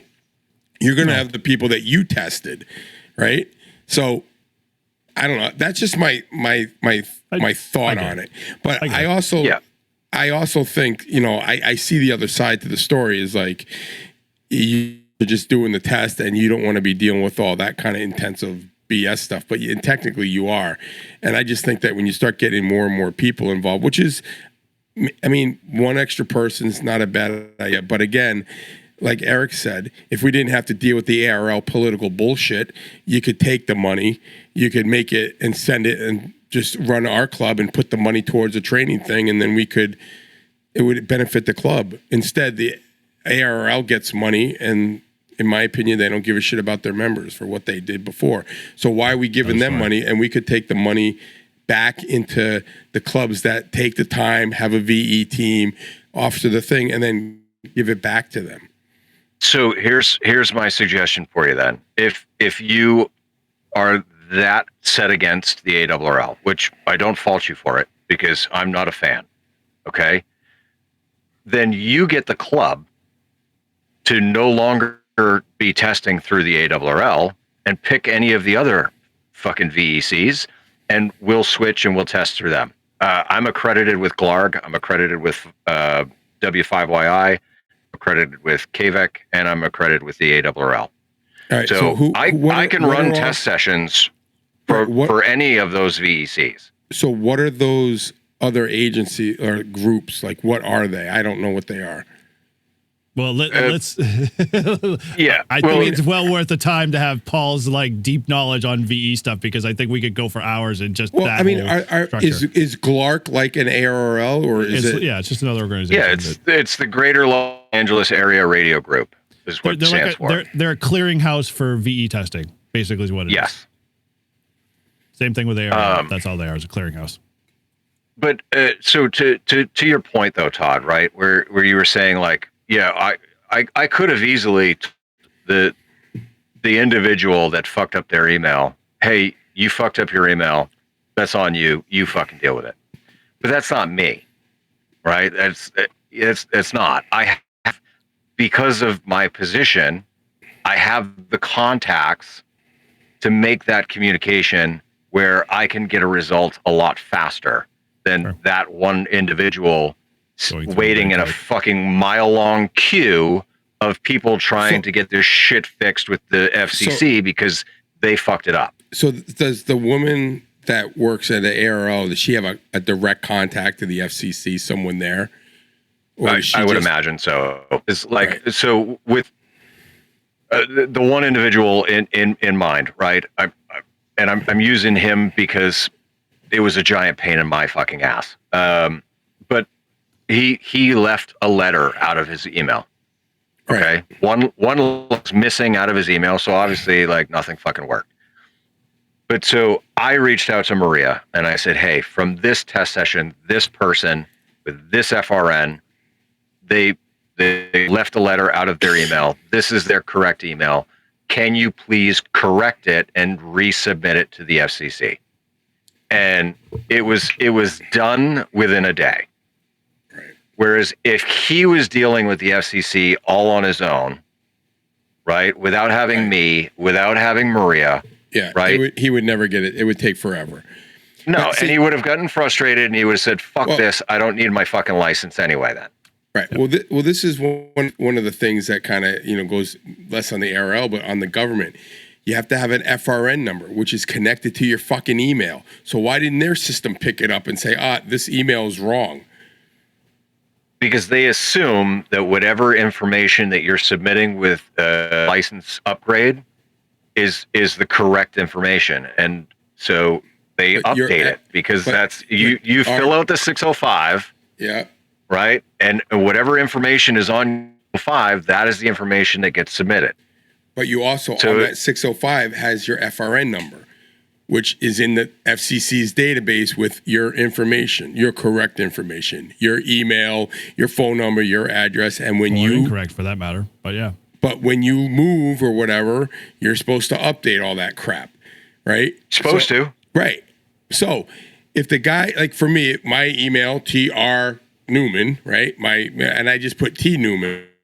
You would think that when it got submitted, they would cross reference it with the end and say this doesn't match, and be like, they'd go, oh, Todd got a new email, so we're going to put it in exactly as he submitted it. Right. Because how are they going to know? Like they aren't. They just won't. Well, I know, but to solve the problem is you just say your FRN is your email. Oh, I don't have that email anymore. Well, you should update it. Oh, dude, that'd be a nightmare. That'd be a nightmare. I would not want that. Well, what's the point of putting the FRN number in there then? Because you got to remember, we're a licensed service in the FCC database, and everything's got a unique, serial number associated to the account that person. And that even goes in the business world. So, I don't want my email as my FRN number. I'd rather just have it tied, because if I ever change my email address, God forbid I try to readjust my FRN number. I mean, that's why, a lot of these sites have gotten away from like having your email as your account login, because they just said, create a unique, username. Right. Well, no, so, I get. I mean, I can hear. I understand like having it. I just think like it makes sense that you have. If Maria has like a contact person at the FCC that she can get answers to quickly, like in my company, like I have a contact person for HR or for payroll. Like there's a ton of people in payroll. I have one person that I can call, and she gets whatever needs to get done. Right? I get it. So that HR's good for that. They can get things done. Yeah.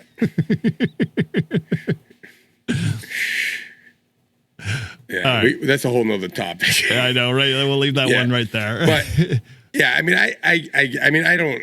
mean, I think that it's all. I think having the ARL do it. My thing is what my frustration is, and I don't know what the other groups do too, but if there's a way to streamline it and take that money and put it into more useful places than into some organization's pocket.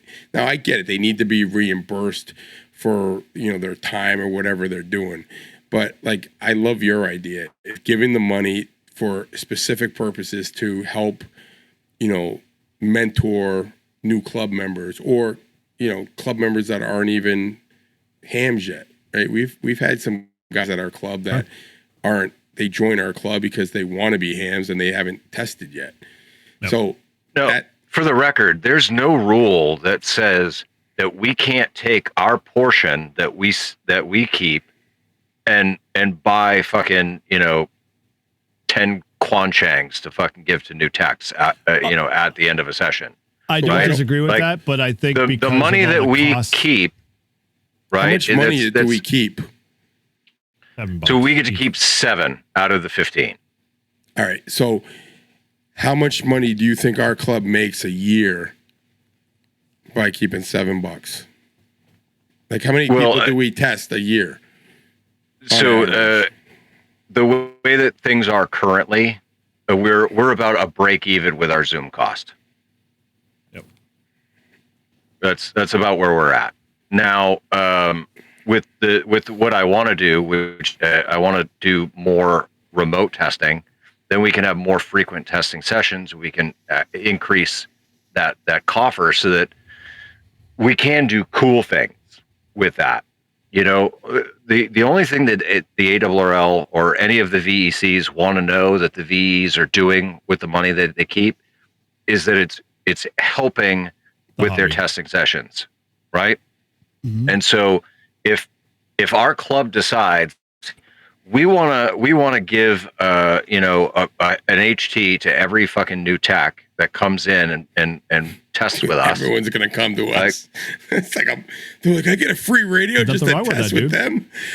But the club has to make that decision, because like we're only getting $7 and you can't get a Kwanchang for $7. So the club's gonna have to make the difference, right? Yep. But all I'm saying is it's not out of the realm of possibility, right? That we could justify, okay, no, we're keeping that money because we're giving out HTs, or we're keeping that money we're paying for our Zoom. You're only giving out HTs to techs. It's not like you go get your extra, here's a Kwanchang, right? The extras aren't going to care for that. No, I understand that. But so again, you'd have to look at, the data to say, okay, how many technicians, which is probably the most, right? I would assume. right? And then how many extras, how many generals, and do we break even with the Zoom cost or whatever without the text and buying whatever. All good questions and all good answers in our executive board meeting, which is held next Monday evening. Paul, I got you there, buddy. I'll throw that question out there. So here's the one thing that I think that we have not done well with the whole like piece of ham radio. Like ham radio is awesome because we can go anywhere in any place a lot of times.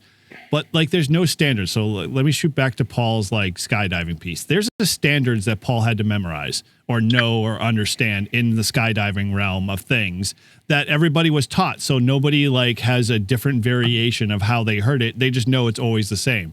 I feel like a lot of ham radio operators, when they come in the hobby, we as a club or clubs in general don't have a standards guide that says, this is what you, everybody talks the same language initially, every technician or new people in the hobby or people returning to the hobby, to give them that foundation. And I think there's a miss because we don't do that, because we always go, oh, it depends. And I get the fact that it depends happens a lot, but at the same time, there's also some absolutes like, hey, you know, when you talk on the radio, this is how you want it, you know, this is how we suggest you say certain things. And, or, you know, this NATO is the phonetics. Exactly. Right. Perfect.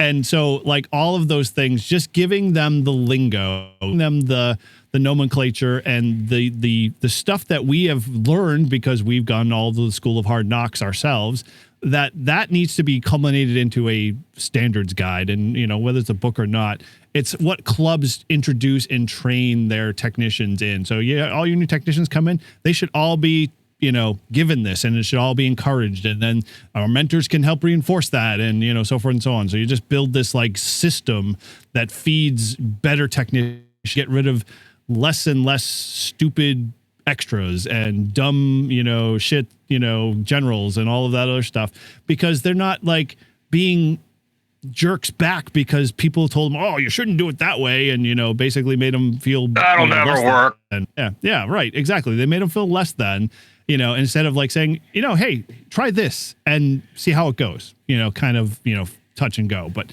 yeah, interesting stuff. I didn't think we would go down. We did, but I didn't, you know, really have a clear shot of where the end point was going to be. And thank you again for more topics for the future. Well, listen, just for the record, I'm not against the testing system. Not saying you are. You know, I need to really, now that hopefully I'm going to be able to buckle down and get this thing out of the way, because it just makes me pissed off now that I got to even now take the test after this one. But anyway, I think it is important to have tests. I don't think you can not have a test, because then you don't want any non-serious people getting on the bands and screwing it up, because there's already enough of them on there and we don't need any more. Well, right? They'll always be there, but yeah. So my biggest thing is like, there's things on the test that, I mean, I don't know.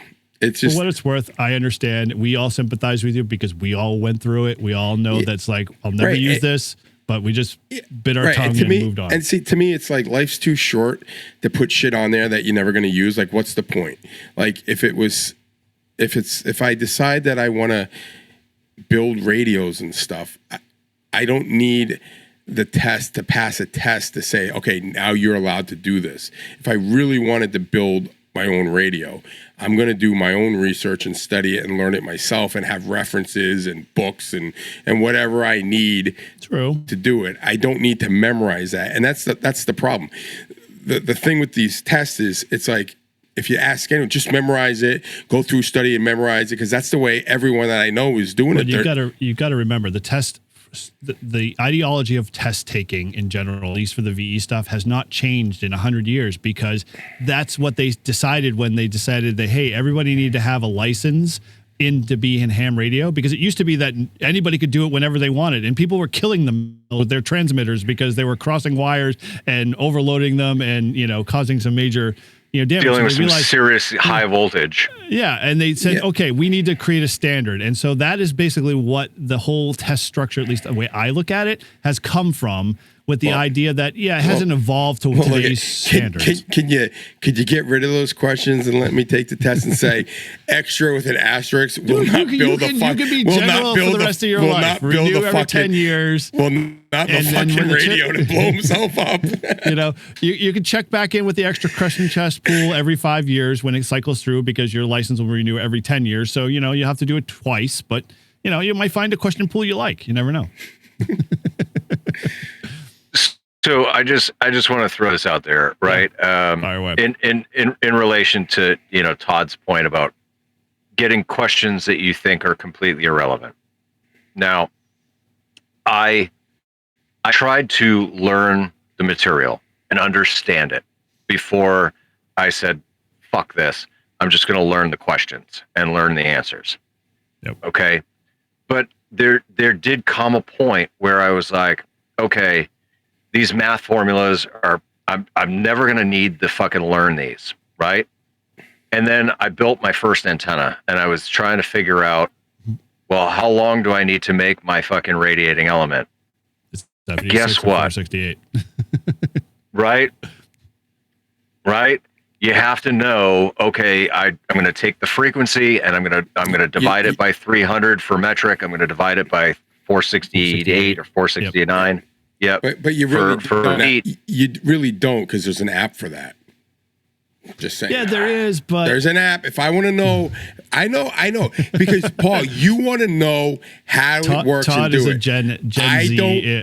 I don't want to know. I don't want to know how to get to the answer. I want to know what is the answer for the question that I have, and to do that, it's as simple as getting on the freaking phone and going, antenna app, boop, boop, boop, type in what you want, and voila. And out of the three of us, I'm the only one that is technically a millennial. And fucking Todd, like, dude, get out of your fucking millennial shell, right? Like, I know you're not actually a millennial, but get out of your fucking millennial shell and understand that while you may not understand the stuff you're learning, and you may not understand the need for it in this moment, down the road, as you learn and as you grow in the hobby, because you're never going to stop learning shit. Right. The stuff is going to come back up. And my point is, when that comes up, that's the time you can look up what the formula is.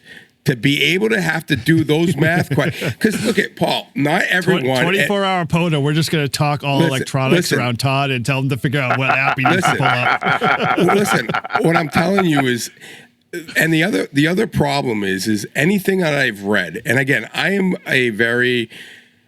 not good in math. I am not good in science or any of that stuff. Even, Paul, when you've gone through some of these questions and you've read the questions back to me, like the reason why, you're just like, what the I could tell you're reading this like, what the fuck does this all mean? And that's what I'm saying. If you have to write something that a normal IQ person did not understand, then to me, it needs to be simplified and put in normal people's terms and understanding. Some of those explanations I go through, I read the questions, I have no idea what it is. I hit the question mark bar and I'm like, what the fuck are they talking about? Like, it's like reading Chinese. You haven't learned it yet. But I haven't even learned, I don't even know some of the things they're talking about in there. Because you haven't learned it yet. But that's what I'm saying is there's no test that tells you how to get to that. The question is what is the antenna length of a 80-meter antenna? There's not one question that tells you how to do that until you go to that question and see the answer.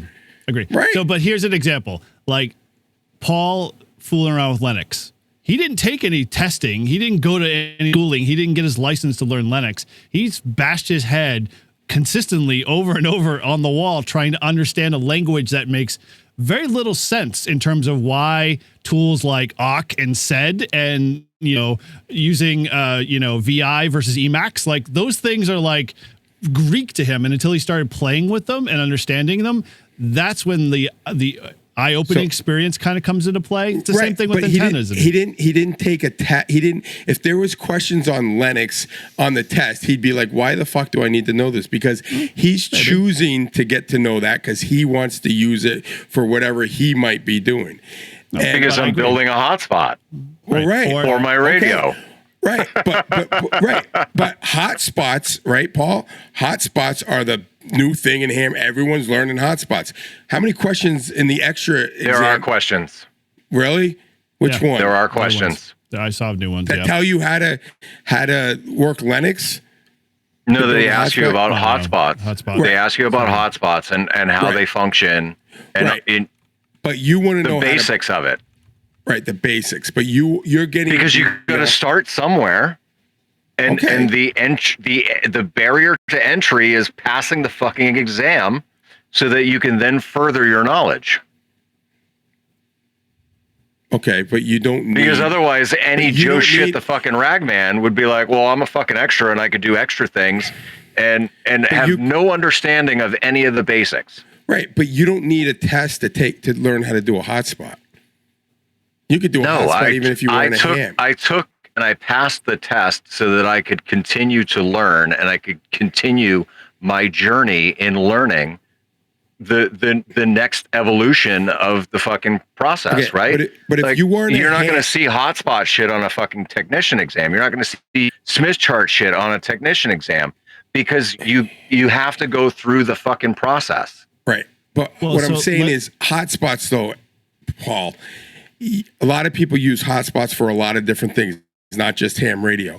You don't need a fucking test or anything. If Zach, my kid, wants to learn about hotspots, he's going on the internet, he's getting some information, watching a couple of YouTube, and he's going to learn what hotspots are about and learn the whole thing. He didn't need a test to say, well, you need to be introduction. And that's what I'm saying. The new world that we're in, if someone wants to learn something, it's at your fingertips. When I was a kid, I wanted to learn something. I got to look it up in a book. When I was in college, I had to look up articles. They had this thing called Psych D, where you had to go in and when I got it used to be like a fucking. We had to know the Dewey Decimal System. Well, right. Which is completely irrelevant now. Yeah, right. Exactly. Thank you. Right. But when I was in college, you had to go to the library. You had to find the frickin' disc, shove it in, pull the article out. Now it's all online, right? So it's super easy. My point is searching through microfiche. Yeah, I know.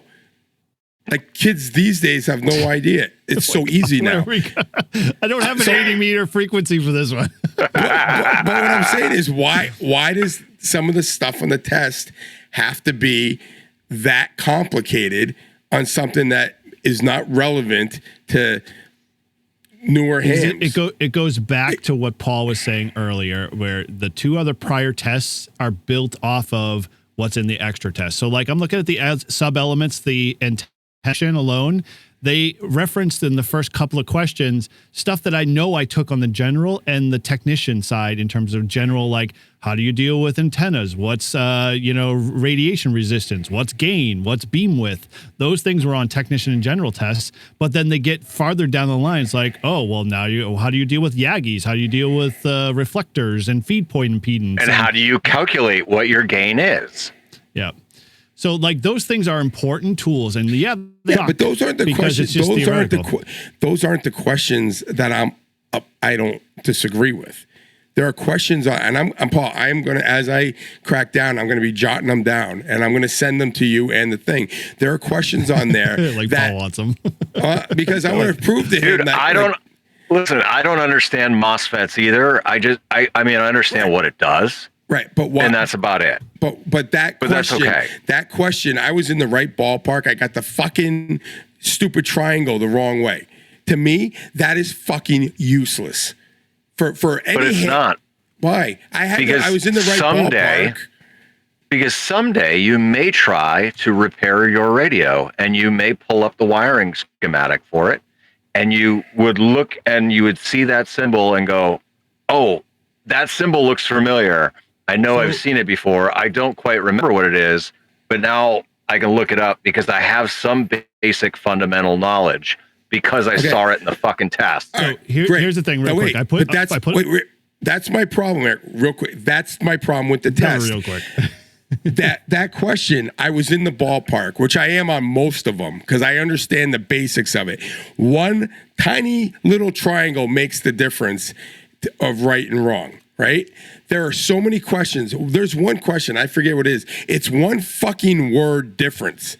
And to me, that's just a fucking trick. Like, have the right question, have 3 other fucking bullshit questions that have nothing to do with it. And if the guy knows what he's talking, or he's in the ballpark, he knows, yeah, it's this. My problem is I get down to like, is it this one or this one? Was it reactance or resistance? Which one was it? They're kind of, I mean, it's like, really? Understood. And yes, those are trick questions. And I think based off of what they're doing, like, so I just posted a link in the chat. This is, and I'm glad you did, actually. It's a really good, because they actually have PDFs in here and doc files that you can look at that they said, hey, we've adjusted these questions. We've removed these questions. And this is what's going to go into the next series of questions of the next pool. So they are talking about things that are relevant to the hobby, like amateur satellites, orbital, how they deal with orbital mechanics and how to deal with frequencies and modes related to those. When these updates get put out, I get an email and it says, hey, if you have generated tests, get rid of them because the question pool has changed. And so now you need to generate new exams. And so then I generate new exams. Yeah, because they answer a lot of the questions you run into, Todd, was like, why do I need this diagram? Where's this coming from? And they have noted that, yeah, these things need to change because they're not relevant to what we're doing today and for the next 5 years. But they work 5-year time window. So a lot can change in technology in 5 years. Ham radio, how many freaking, I mean, you have M17, you have P25, you have DMR, you have all of those digital modes, and then who knows what else someone else is brewing in the background. But if somebody isn't taking the time to email them and say, hey, listen, I ran across this question and this question isn't right, or it's not clear, or whatever the fucking problem is, then they're not going to know. Yep. You know, it's no different than like I was taking my Class A practice test, and no matter how many times I took the test, there's one question, every single answer it would tell me wrong. And so I then got in touch with Carlos, who emailed the fucking people that run the show, and it got fixed. But had I not said anything, right, there was other people that were here that were also having the same fucking difficulty with that one question. But had I not taken the time to say, hey, this question is wrong, and it's telling me that I'm wrong, it wouldn't have ever gotten fixed, or it would have taken a lot longer to get it fixed. And so it's on us to make sure that we take the time to stop being a self-centered fucking piece of shit and go, hey, this is fucked up. Please fix it. Well, so how many people do that, though? Thing with technology. So 0. But so here's a piece of technology. Well, I don't. I know you don't. There's 2 people right now that I know. Well, I know, but that's a good. I mean, I honestly, I'll be honest with you, I didn't even know I could do it. Could call it in. So this is what I'm trying to get at. The National Conference for Volunteer Examiners. This is a board. This is a group. This is a committee and an organization. They're just as responsible as ARL or any of the other organizations to communicate to their constituents, to their people, to say, hey, we're out here. We, how many people really know that they even exist and, are relevant and doing something actively unless someone brings up a concern or, a rant or whatever, and then they point them to this page. It's good information. I don't think that they handle information gathering well. Like, there should be like a form up there that says, hey, have you gotten to a question, in a pool, click this button and it allows you to go up and send them that question and your like feedback of why you have an issue with it. So they have something to work from.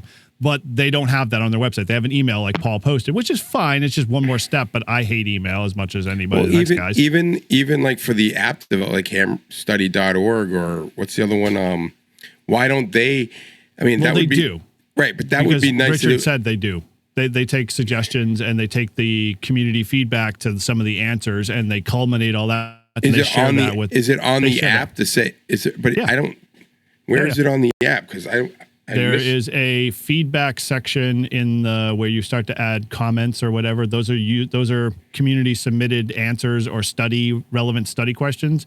You can also submit that question or add more to it, and it gets reviewed. But I know Richard said that they share a lot of this information with NCVEC. All right, so I go to extra. Where does it say? I don't see it. What are you looking for? Oh, the button? Well, help and feedback on that. So for me, that means like I gotta my app's not working. Okay, well, right. I mean, it's like on hold your hand, Todd. Hold on a sec. But typically that kind of would be like, oh, what do you think of the app? Or help my I can't log into my app or whatever. I mean, you know what I mean? I didn't know that was where you can.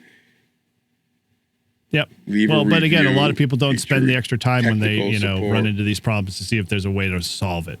That's the next step. It's like nobody has this is the problem that I've heard several times, and I do it with my kids all the time. It's like they don't have a standard set of troubleshooting skills that they can apply to anything in life. That's a problem.